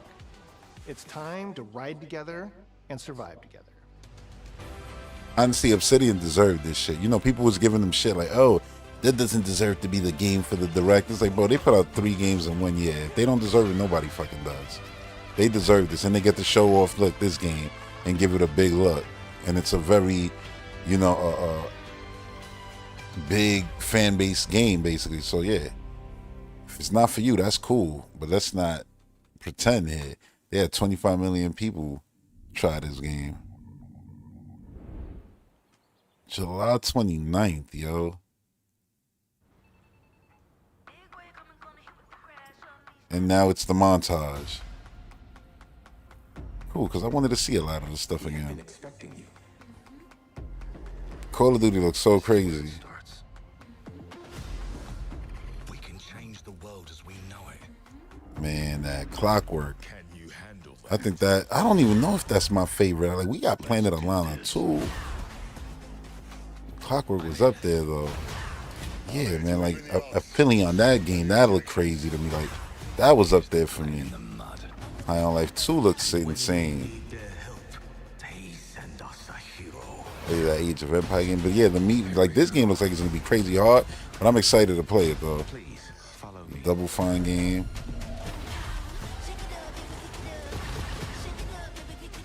These dudes just know how to put on the show.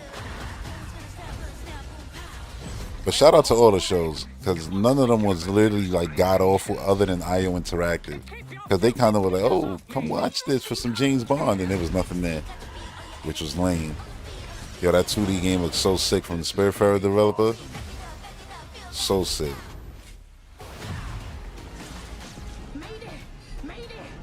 Affiliate. Dang, that one looked crazy too.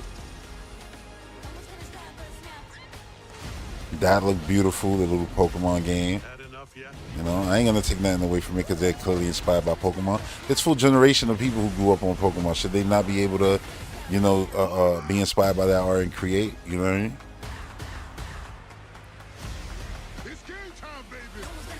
And it's not like that was 100% on the nose. It was his own idea. The only difference is that they got cute creatures to go with it. Oh, they don't gotta look like Pokemon though. But there's fucking 3,458 million Pokemon designs. What can you really make that don't look like a Pokemon right now? How many years have I been saying Yoshi and Kirby look like fucking Pokemons? Like, that's just the reality. I'm be right back, and then I'm gonna throw on that PC game show too. So yeah, I'm gonna just, you know, take a second and come back. So yeah, take y'all restroom breaks and all that, and then let's get back to it. All right, I'll be back in a second.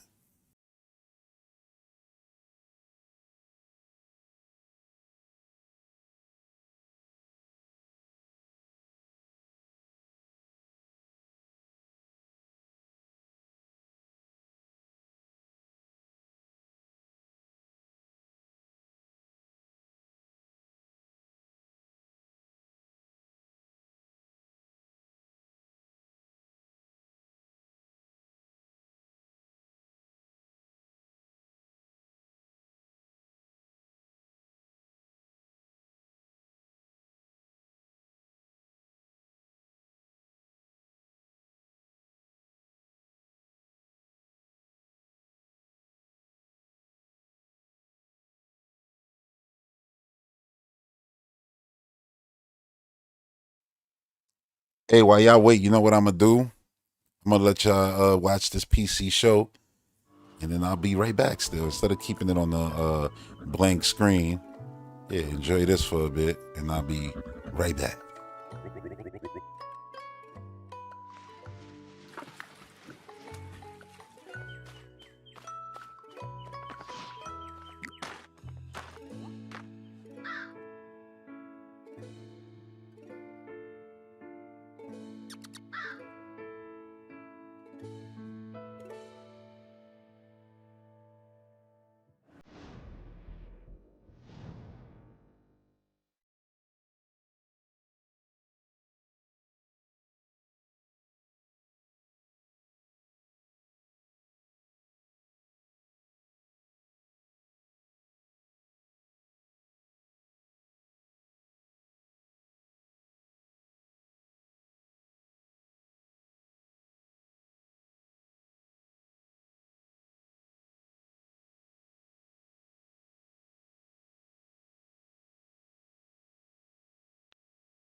hello, and welcome to the PC Gaming Show 2025.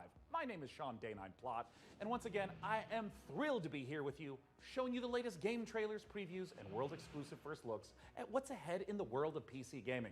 But even more importantly, I'm delighted to be joined again by the co-host with the most, Mika Burton. Thank you, Sean. It is great to be back on the PC Gaming Show, especially since we're cooking up something extra special this year.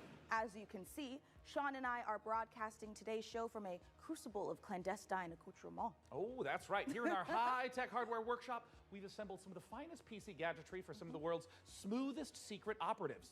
You know where all the spies get all their coolest toys? And that's from us. We've made headsets that double as wall-climbing suction cups. We've made keyboards that can turn into cars that turn into boats. We've also built a laptop that's a crossbow that's also a blunderbuss, and I'm afraid to touch it. That's how you know it's good. We made a gamer chair that turns completely invisible thanks to cloaking technology. Sean, the invisible chair never actually made it out of R&D. Well, that's what they want you to think. Regardless, we're in the process of using every ounce of our high-tech, top-secret, burn-after-reading black books engineering at our disposal to build what we call the Rig. Ooh. The Rig is a top-of-the-line AMD-powered gaming PC, and it could be yours. Because after we build it here today, we will be giving it away to one lucky viewer at the end of the show. But that'll happen a bit later. Right now, let's kick off the show the PC Gamer way with three world premieres.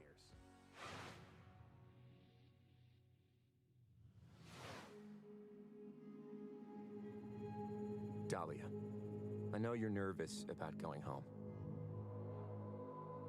but you're going to be fine. We don't know the state of the crisis.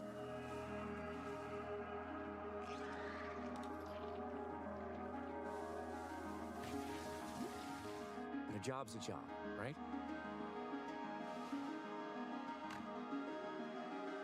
Get in, get out.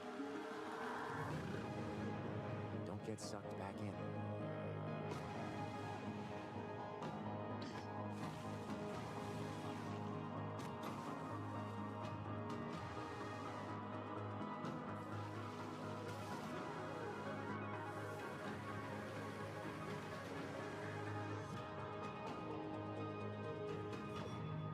Remember, Dee, it's just a job.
The Sword Coast. Neverwinter. All these places will be consumed.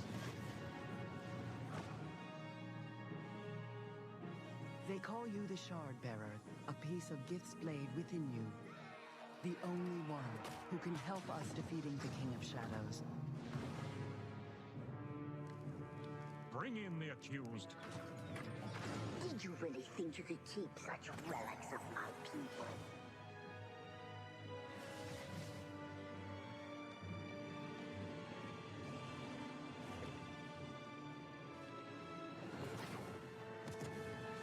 None shall stand against us. You cannot stop me.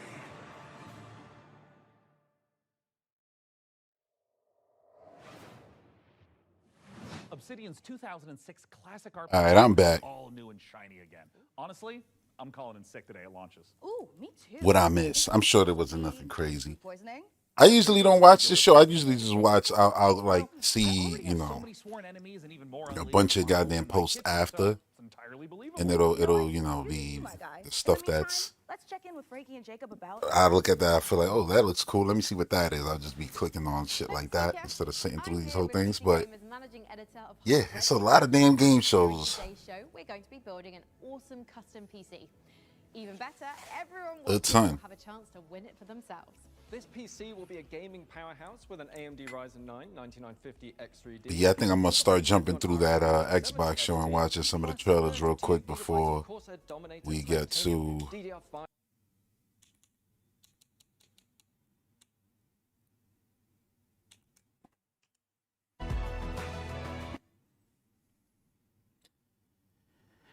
Yeah, man. Here we go. World premiere. Wait, what was the first thing they started? All right, yeah, they started with Outer Worlds 2. And then they went right into...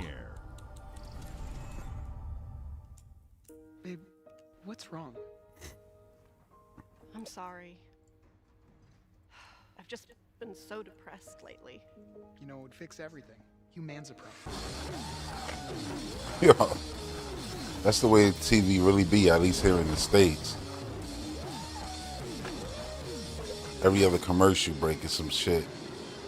Here, take this, take that, pop this pill, pop that.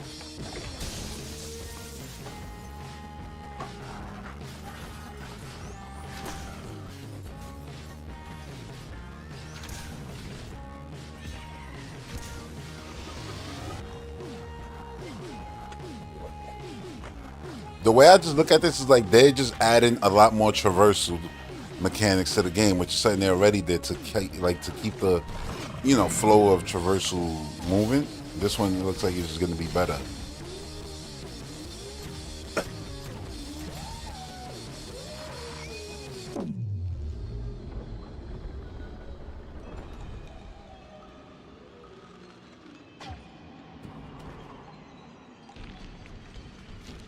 Yeah, humans are barely sentient. Scientists have done studies, and their brains are like half the size of ours.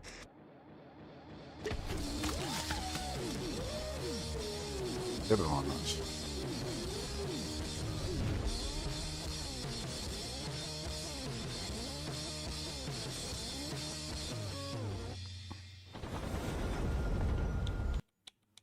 What was after this? Oh, the Plague Tale game.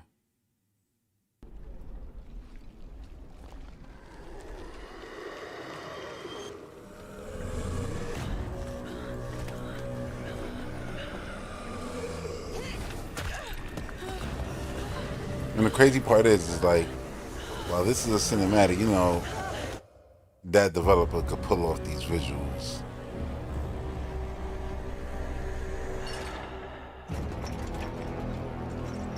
That statue got beat up by Wonder Woman, and Wonder Woman left the lasso of truth there. That's what it basically looked like. They did the handheld. Y'all wanna We've led the industry with backward compatibility. We championed crossplay and cross-progression. We delivered Game Pass, for the people in the first on back, for the console, people in the then back. on PC, and with cloud gaming. So what's next? How can we give you even more freedom, more choice, more ways to play? Our next step is to unify your gaming no matter where you buy or play. So we're building an Xbox experience designed for players, not locked to a single store or tied to one device. The Xbox Ally is an Xbox you can hold in your Not hand. locked to a single store Bringing or together to one the power device. of Xbox and the freedom of Windows. On this Xbox, you can play games across your entire library, including all the Windows PC game stores, from Xbox and Battle.net to Steam, GOG, and Ubisoft Connect. And the highly anticipated Hollow Knight Silksong will be available at launch and in Game Pass when the Ally releases later this You know, we year. forget, like, this game just got a release Every new date, by the game you see way. in today's show will be playable on the Xbox Ally. We have always wanted you to have the unique experience of Xbox on any screen. And I think it is That's why prettier we're than the investing Steam in Deck. Don't Xbox get it Play twisted. Anywhere. Like, it Whether looks you're more playing on comfortable. console, PC, smart TV, or any Windows handheld like the new Xbox Ally, the Xbox experience roams with you. Your library, progression, friends, and achievements. Obviously, it's not There as are over sleek as a 1,000 Xbox Play Switch Anywhere too, but games it on probably Xbox can be today. because it's, you know, And it's a every new PC. game you It's see in just a today's show, from beefier our partners thing. and our studios, is Xbox Play Anywhere. And because it's Xbox, you can always have 1,000 access plus to Game games with Pass, Xbox with Play a diverse Anywhere. lineup of games from the biggest franchises to critically acclaimed indie hits. This is the freedom we believe players. I love that when they Any said game, critically, anywhere. throw that back. Look at the poetry. Critically acclaimed indie hits. They show Indiana Jones, even though it's not an indie game, but it's indie. See, indie hits. Let me shut up. Watch. And because it's Xbox, you can always have access to Game Pass with a diverse lineup of games from the biggest franchises to critically acclaimed indie hits.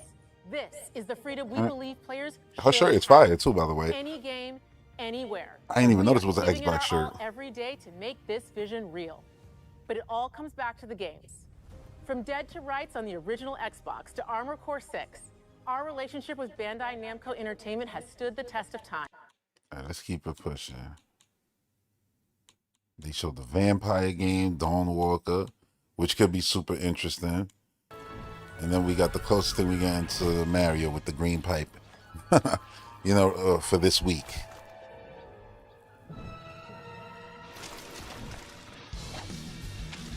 So he trying to get his girl back? Just like Mario, the villain had his girl there. But am I mistaken? Did she look like she was beat up? Like, that's crazy. Yeah, we definitely got to get that villain. Yeah, she had Band-Aids all over herself.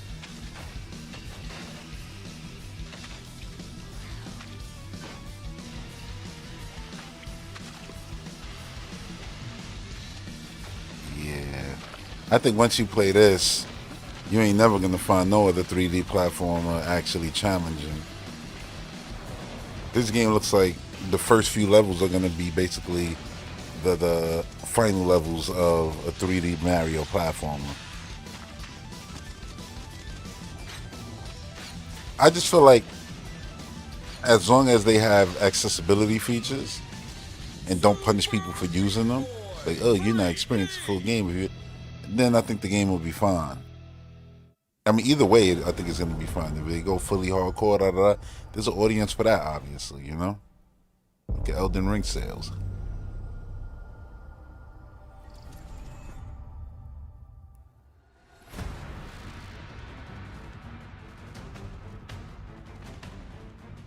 Yeah, I forgot. This is this year too. And I'm definitely playing this. There's just so many games. I'll kill the Dark Dragon myself. It's my mission. My duty as a Raven Ninja. And not a cent needs to be spent. That's the best part right now. Breaking the Dark Dragon free has its consequences.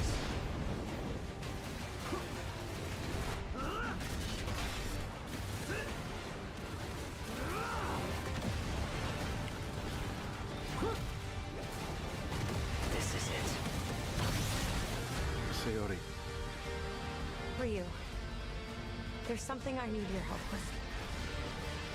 Remember, there was a time where we wanted these characters to like come back. Now you got Ninja Gaiden 4, you got Ninja Gaiden 2D games, a remaster, the remake, like Shenmue, Tenchu, like all these. Tenchu, I think this one too, right? Like, yo, they all coming around. But it's, you got Onimusha coming back. Like, it's just a lot going on. A lot of you know, a lot of the things that it's like you got Kingdom Hearts. So a lot of people's favorites from like PlayStation 2 generation, those games are coming back in a big way, right? Didn't Soul Calibur get announced too? Or am I remembering that one? I could have sworn they announced a new Soul Calibur. Probably was last year, that's what I'm not remembering. But yeah, it's like you got that, you got Golden Axe, you got Crazy Taxi, you got mad games coming out from IPs that we love. And still, you'll hear people act like, oh, you know, gaming ain't like what it used to be. I'm like, what do you mean what it used to be? What it used to be? Because the damn show, you're right, it ain't like what it used to be because it's way better now. This was the DLC. What was this? The great Pete appeared in this land. Then we get to a goddamn Avalon over here.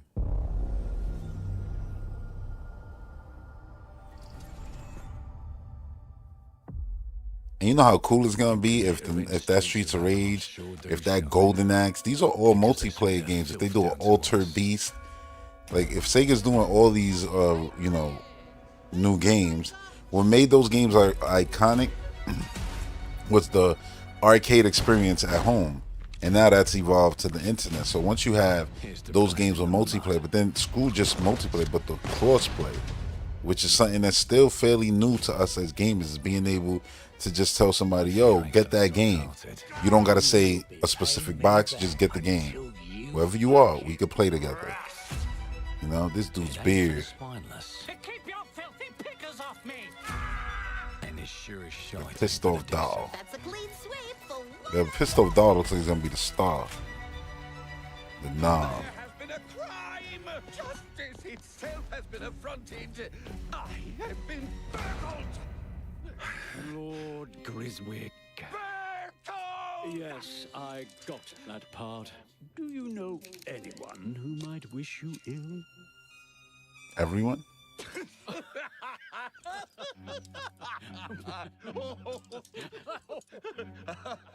We can't arrest and question everyone. Let's see if we can narrow the suspects down a bit. They were, trust your instincts, sir. Tall, yes, sir. Built rather slim, well muscular. That's crazy that you picking your abilities like this. No, larger. And the character models are genuinely good looking, like The fiend who robbed me. genuinely look very high quality, whatever you make. It looks like, yeah, that's the star of the game. It's not gonna feel like you're playing like the creative character, I feel. Oh, pissed his pants. Getting away with it is the real trick. These candlesticks ain't gold. Worthless and dull, just like you. Nah, I have a customer. How can I help you? I'd rather talk to you, Errol. Sounds like I'll get a better deal. You talk to me first, and him never. Got it? Uncle's a bit touchy, ain't he, Errol? Touchy? I say I'm touchy! You got him bodied by the decisions you Say made. to Errol? Brains. If I hadn't seen it with my own eyes, I wouldn't have believed it. Round here, it's all sharp edges, empty pockets, and blood on the cobbles. Goodbye, Silas. No, no! Games are looking crazy. And with all that being said, I didn't even bring up Grand Theft Auto 5. Like 5, 6, I mean, like that shit. We're family here. Family takes care of its own. Can't put a price on that, can you? Them's in charge. They don't keep order. They keep power. Take this thing into the crucible and melt it. They just want us beaten, broken, and too scared to fight back. I don't want to kill him! That's why it pays to be clever and well-armed. Damn, that was him who said, I don't want to kill him. You just saw him getting fucking robotic brains blown out. That's crazy. Let's go and end a few arguments.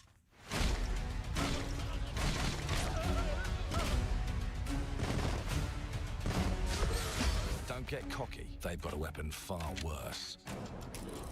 Time. Oh, man. And if they can rewrite history, they can rewrite us. But look who just found Mummy's keys. Now I can fiddle with time. Put the bullet back in the barrel. Oh, I don't know why the damn chat wasn't updated. I just updated. My bad, y'all. So I thought nobody was saying that for a second. Jackson said, "Oh, they offer you that same deal for the Mafia, yeah." And I can even go back and change the past to change the future. Comic Book Crunch said I actually deleted all those people and channels. And let me tell ya, the hunters don't like it when the rabbits got the gun.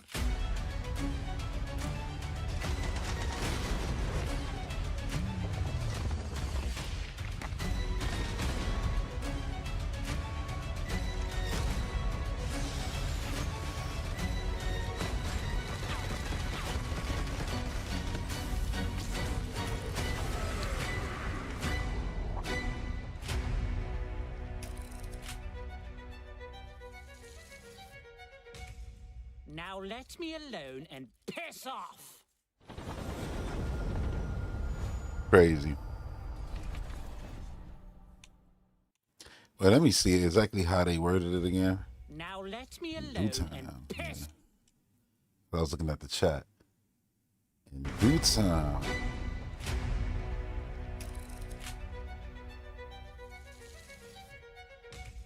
Now let me alone and piss off.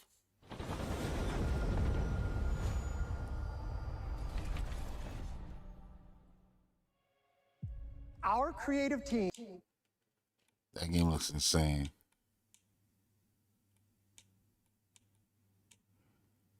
We already saw a lot of Grounded, and then we had this game, which was the Dead Space looking game.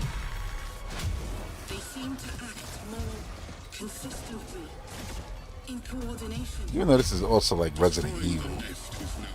I guess once you just see a dude in the suit. Because it's not like you're in a spaceship here either. You running around. Such is our calling.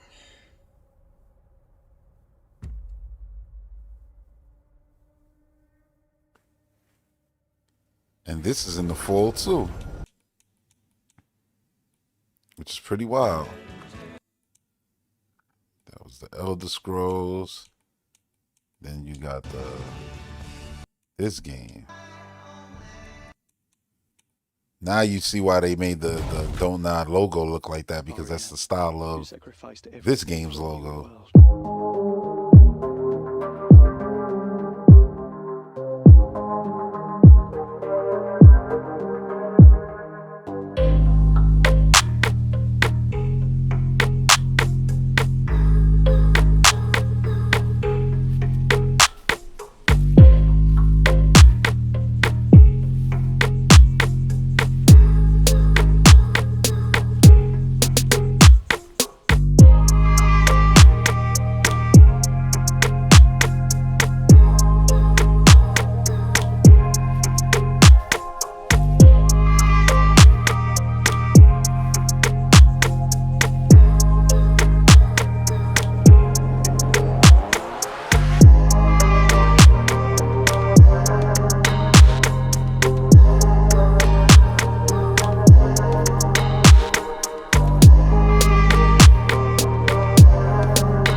I can't wait to play this though.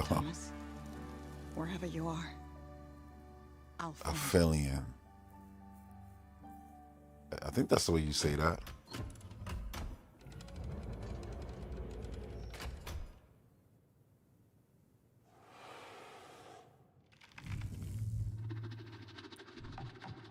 But that the Expanse game that we saw, I think that was yesterday, right? Some of the games for that look really good. They made the incorporation with the Space Agency of Europe. That looked great. Your room used to be in such high demand. Your wish I'll command here at the Grand. Well, hello there. It looks like you're about to do some renovations. Would you like some help with that?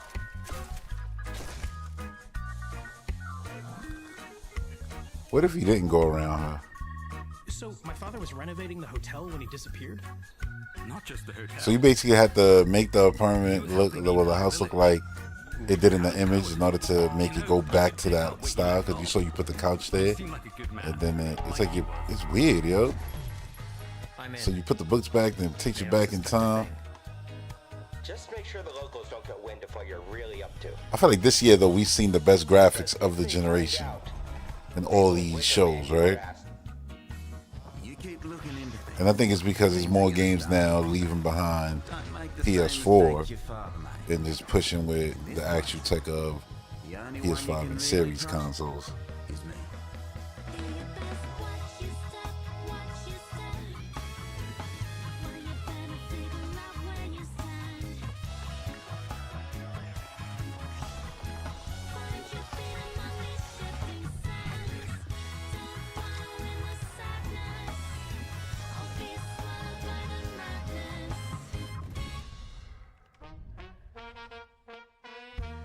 There are no ghosts at the Grand.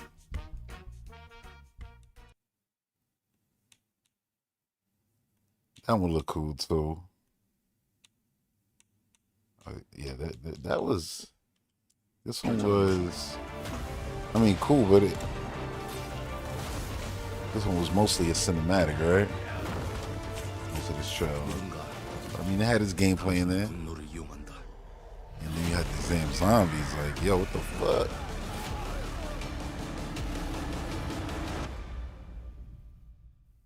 It definitely looks interesting.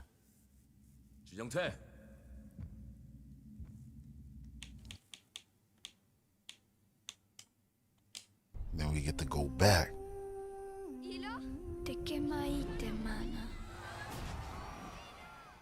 They took everyone.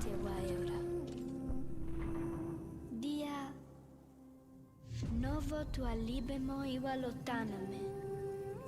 Ona utalima diefemo. Teonami.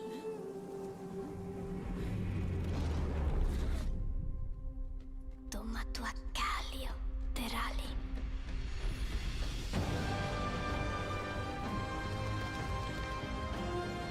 So happy they went right back in and just started making the sequel. I hope they got another section like when you were running and then that whole song played and you were just going, the camera panned out, it was super beautiful, and then when it was ending, it zoomed back in and it basically went right back into, you know, the gameplay. Even though it was only gameplay, it was super cool and just beautiful. I loved every second of that.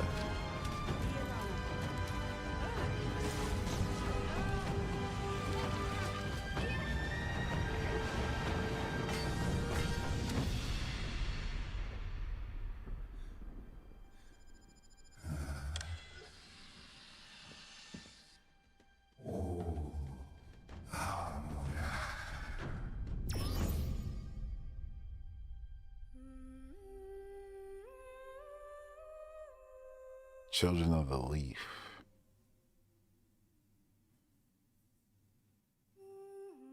We got a sequel to this before we got anything new from Playdead, yo.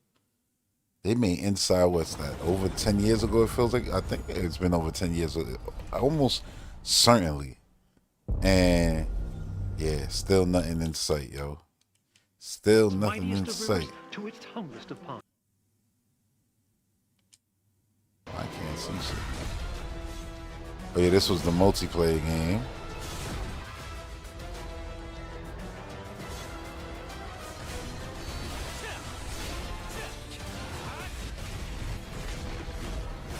You already know games like this where it's like you and somebody defeating, you know, some AI enemies. It's always cool, whether it's horde mode or, you know, again, boss fights.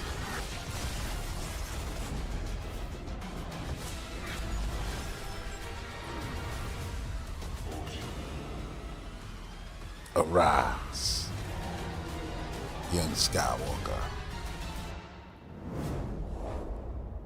Solo leveling, Arise Overdrive.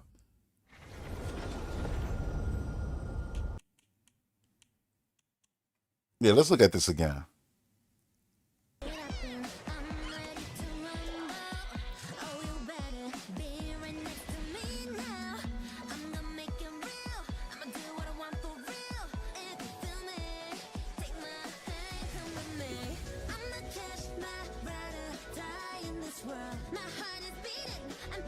It's hilarious on the same show that they had a Game Freak game on.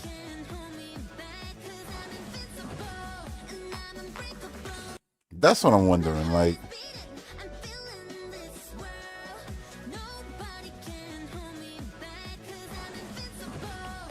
Yeah, so you were like transformed into that animal friend.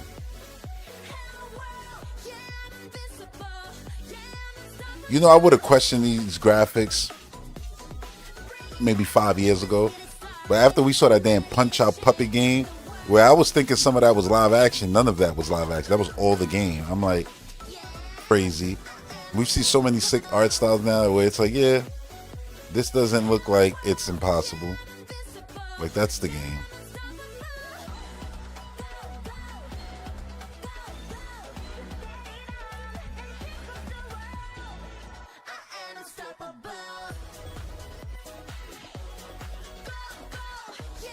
The animation work is so good. Paw Print Studios.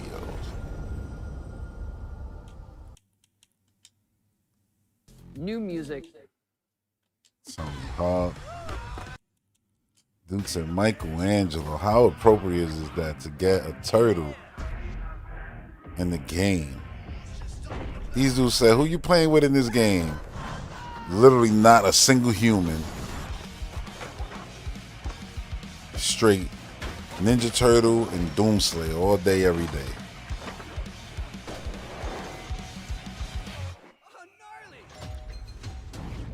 And if they had a creative character, I would play as myself too.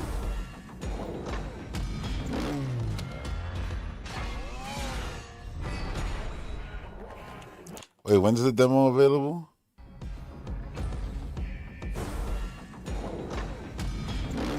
They said available for pre-orders. Foundry demo. Wait. Foundry demo available for pre-orders on Xbox Series X and PlayStation. Oh, all right. I don't know what's the little star there for. I guess it's just for that. Because the star is okay, the asterisk. I'm like, yeah, we'll see what does that mean for folks who bought the $18 edition through Game Pass, you know? To get the Doomslayer skin and all that. Like, do they get the demo already?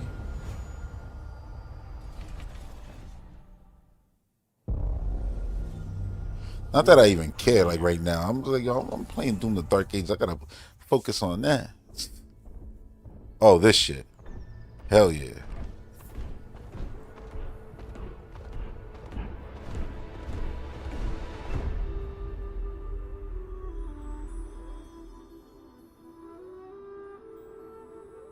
You know how good that gotta feel? To know that that means something. Like, they came out with a game, it did its thing, now they coming out with their next idea, and they could put from the creators of, that gotta feel good. And it actually means something to the audience. Cause it's like the game from the Plague Tale. I was like, yeah, that look cool, that look good, like, but we'll see. Cause that's just more like a cinematic thing that they mostly show. We'll see. When it goes, oh, Plague Tale, I'm like, okay, I know the developer, like, I know what they do. You know what I'm saying? Like, play these shit. So it's like, yeah, I'm excited now.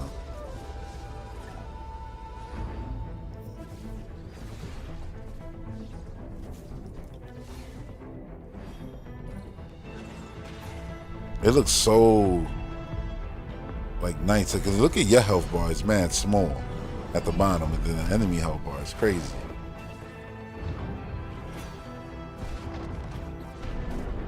And then you see a deck of cards at the bottom. Yeah, they're going nuts with this game. I wonder how it actually plays. Because it looks awesome. And the story looks so strong. Like, they really, you know, focusing on that. I mean, that kind of was the thing in Spiritfarer too, you know? So, they're just doing what they do. Yo, that image is sick. At Fate's End. Like it. I like it a lot. And it's a deck of cards, the logo. Well, it's a card.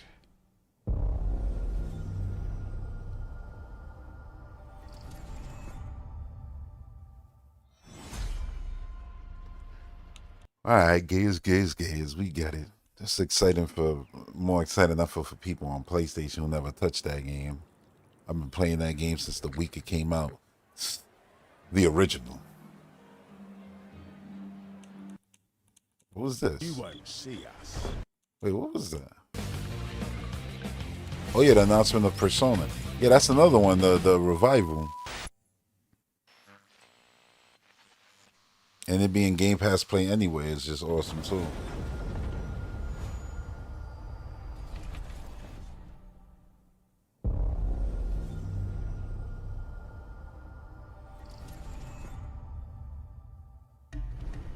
The Smugglers League is always there. Then you had your season 17 of Sea of Thieves. Yeah, we gotta watch this. This was crazy.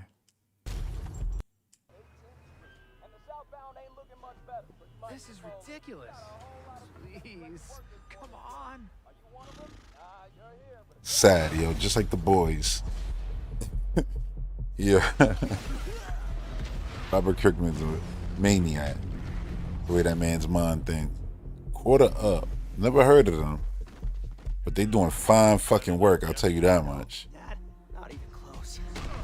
Look at this visual style. I don't even say like, yo, what's the best looking fighting game? It don't even matter. They all look beautiful. Whether King of Fighters, whatever the case may be. What's the one I was looking at the other day that looks mad realistic, the new one, the way they fight? I think it was Virtua Fighter. If I'm not mistaken. It was the new Virtua Fighter. That looks insane too. Like, they all look beautiful. I can't wait to play Tekken, Marvel's game. This.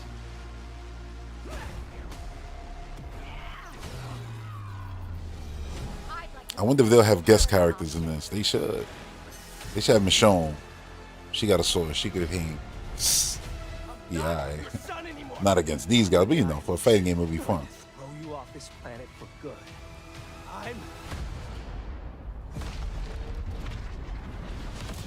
I trusted you. Crazy.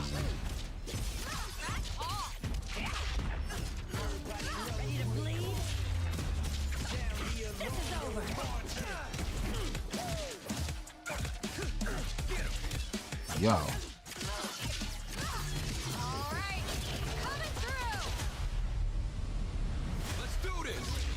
Music to my ears, 3v3.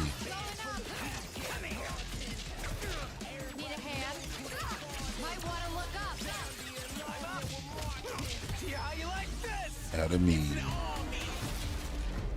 I am ending you. I see it all now.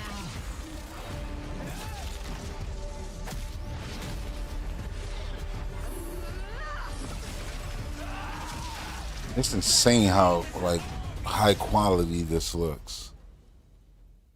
And it's still next year. Like, that shit looks basically like it's done. And I know it's not, because you got to consider all the other characters they got to make. But damn, that look good. The wait is almost over. In-game footage and cinematics. How many people are going to start comparing this now to Switch 2, to PS5? You know, those videos is coming.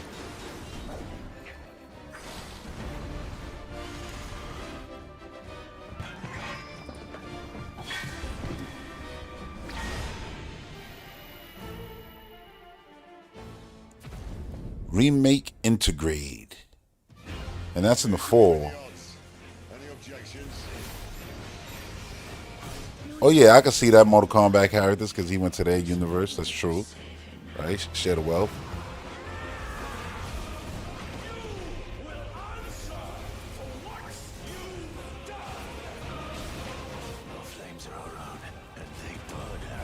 I know people shit on this game a lot, but I know it also has this huge fan base.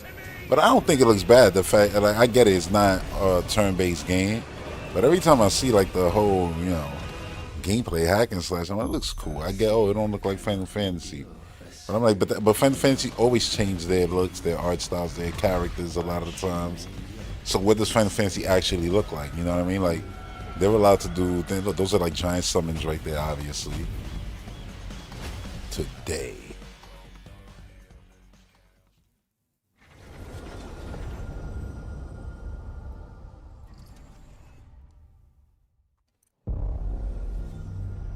World premiere. There was a lot of world premieres in this too.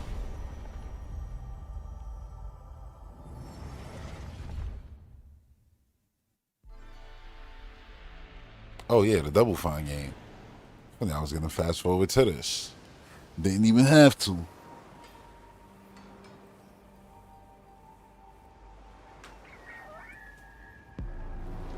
And I ain't gonna lie. When I said like, oh, you know, I was like, oh, you know, I hope it's a new IP. I really wanted it to be a new IP. Like, even though I enjoy Psychonauts 2 and everything, I was like, yeah, I wanted them to do something new because I remember them saying that they were making a new IP supposedly, and that they have the freedom now to create like the weirdest things. And I'm like, this shit is weird.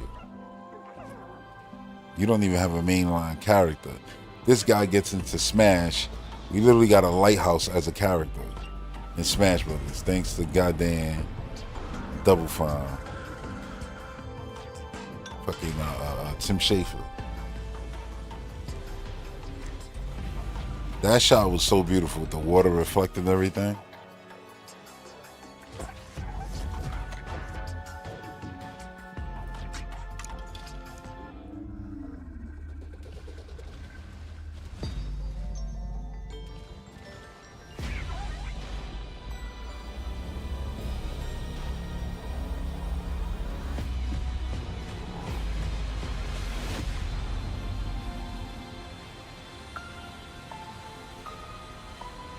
Yep. Right up my alley. October 17th. Ain't that right around... Wasn't Outer Worlds 2 October? Games like Psychonauts 2 showed how Double Fine excels at creating unique and innovative experiences. And now hear the wording on his... When I said he just revealed Halo for next year. Next year marks 25 years of Xbox. It's a big milestone for the platform and franchises that you helped build and make popular. We couldn't have done this without everyone who's been with us on this journey. As we think about bringing a new generation of players to these iconic franchises, I'm excited to share that players will get to celebrate 25 years of Xbox with a new Fable, the next Forza, Gears of War E-Day, and the return of a classic that's been with us since the beginning. Today, you see, a return of the classic that's been with us since the beginning. And just to be clear, when he said a new generation, he's not talking console generation. Even though, yeah, we know there's next generation hardware. He's saying a new generation of players because it's 25 years. So the people playing now is completely different. As we think about bringing a new generation of players to these iconic We're thinking about bringing a new generation of players. To share that players will get to celebrate. Because people be wanting to hear what they want to hear. That'd be the problem too a lot of the times. The next Forza, Gears of War E-Day, and the return of a classic that's been with us since the beginning. Today, you've seen an incredible range of games from creators across the globe. Creators like In Exile, reaching for new heights with Clockwork Revolution. They got their handheld stuff, you know, solved without having to actually make one that's made by them directly, at least not yet. And I don't know why it's like, if it's going to be the same thing anyway, which is this idea of, yo, you could play all your Xbox stuff on everything, and all the PC storefronts is like, all right, so why they got to do it if everybody else doing it and they on anything everywhere anyway? Like, it all makes sense. Oh, they canceled it. They canceled the rumor? Like, every time before Xbox show, these dudes be trying to make negative, fake stories. And depth of the games, Weirdos, updates, and experiences that are coming to Xbox from our partners and our own creative teams. We're seeing more players on our platform and in our games than ever, thanks to all of you. We're proud of more the players creativity on that our Obsidian platform than ever, Immediately and in our after games, Showcase, our thanks to direct you. begins, where you'll go inside He separated those two. In our games, meaning the games on PlayStation, the games on everything, everywhere, but also on our platform. Thanks for joining us today. So it's just overall, it's massive. We have a final world premiere. I should have known the orange right here. Should have known it was Black Ops. World premiere. We don't need to watch the Black Ops again. I mean, I let it rock, but yeah, I enjoyed myself, man. I had a good time. Now the next stream will be me finishing my Doom Dark Ages playthrough, but also Nintendo Direct, right? Because they're gonna announce that tomorrow, right? Now, hopefully. And I know it's crazy to be asking for direct already, because it's like, yo, didn't we just get direct? They big thing, then they. I'm like, yeah, but the problem is the problem. It's not a problem. I mean, kind of. It's a problem for us who want to know. The problem is Donkey Kong. They basically showed us a logo. In reality, they didn't even show us anything of that game. It was like, yo, here, look at this, but look away.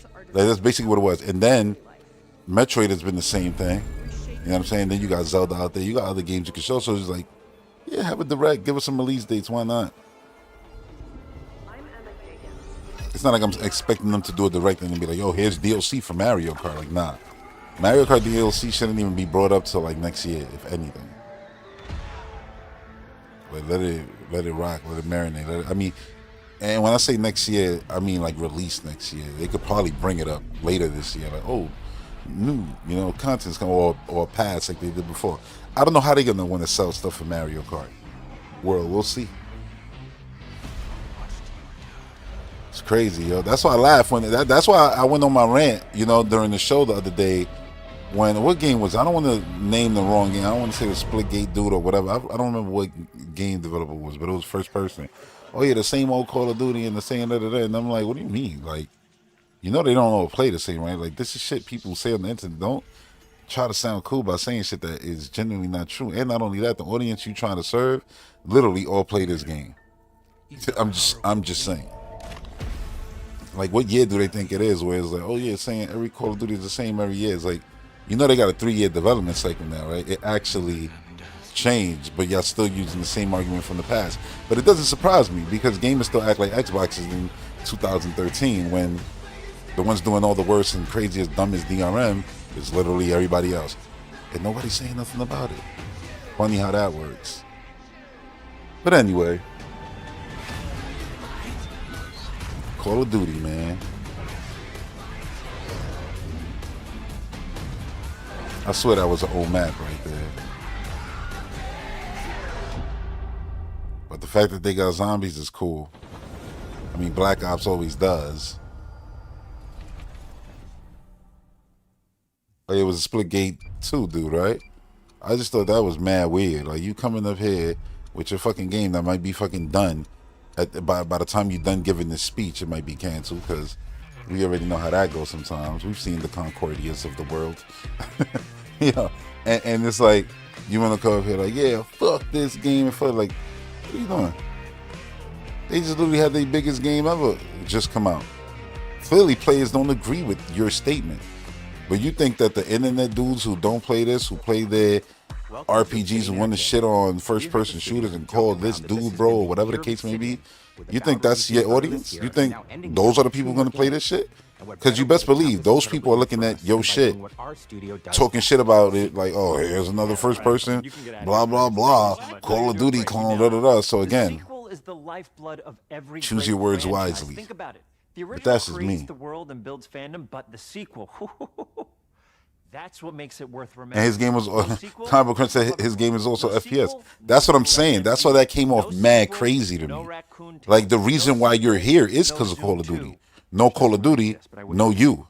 And it's like, no, there'll be other FPS. Yeah, sure, I get that. But the reason why there's so many is because of how big Call of Duty is. There's a reason why so many hack and slash games now have the settings that they have, that Wolves Den brought up the other day.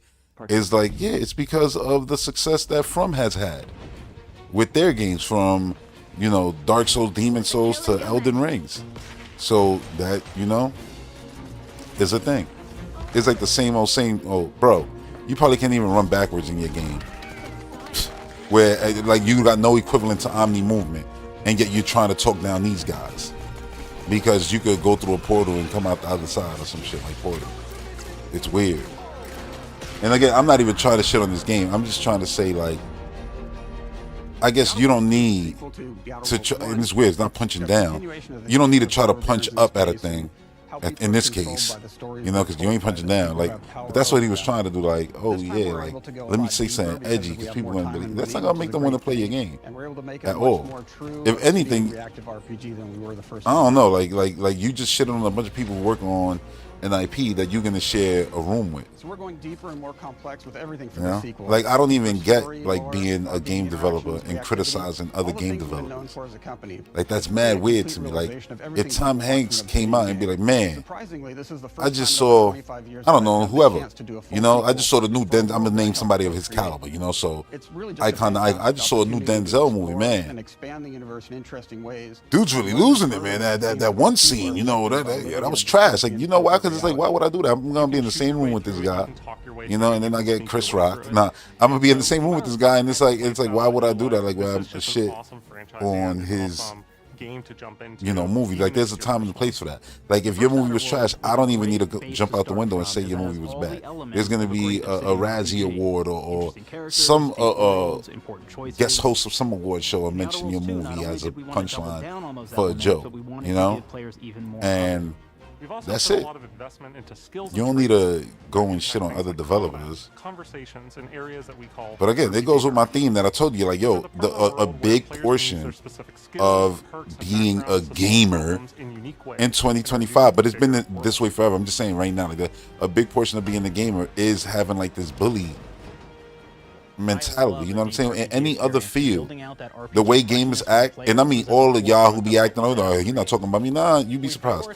It's like y'all will be looked at ridiculous. Like, why are you like, why you such a bully, hating like blah, blah, blah. But in gaming, that's like the normal. Why? Because corporations have leaned into console war shit, which then made everything, you know, such vitriol, such, well, just worse for people like me who just wish I was in the room with a lot more smarter people. But a lot of the times it just feels like I'm surrounded by fucking a bunch of, you know, angry bullies who are dumbasses. You can make any kind of God damn. you want, but we've given you a role. That's me painting the picture of the modern day gamer. You can think of them as kind of dumbass like angry space bullies. cowboys or space sky marshals. You know, who got to go into everything with negativity in the front before anything. Everything is like, yeah, oh yeah, this is gonna start, that is gonna start, like with every single aspect, while completely, you know, dick riding the past, and it's like forgetting all the whack shit of the past, and that their favorite games from the past are actually shit today. Play like shit by every standard because they've been trounced and made better. But somehow, but you got to consider when I played it at the time, yeah. Well, we ain't never getting that time back. We ain't never gonna go back there. It's over. Welcome. Move up. Move your brain up. Get out of the gutter. Like, what's wrong with you? Like, why are you still stuck there, man? That's obviously really great if that's how you want to build your character. You can also go and do something like Lucky, where you get this is the modern gamers of today. Shit is weird. Weird.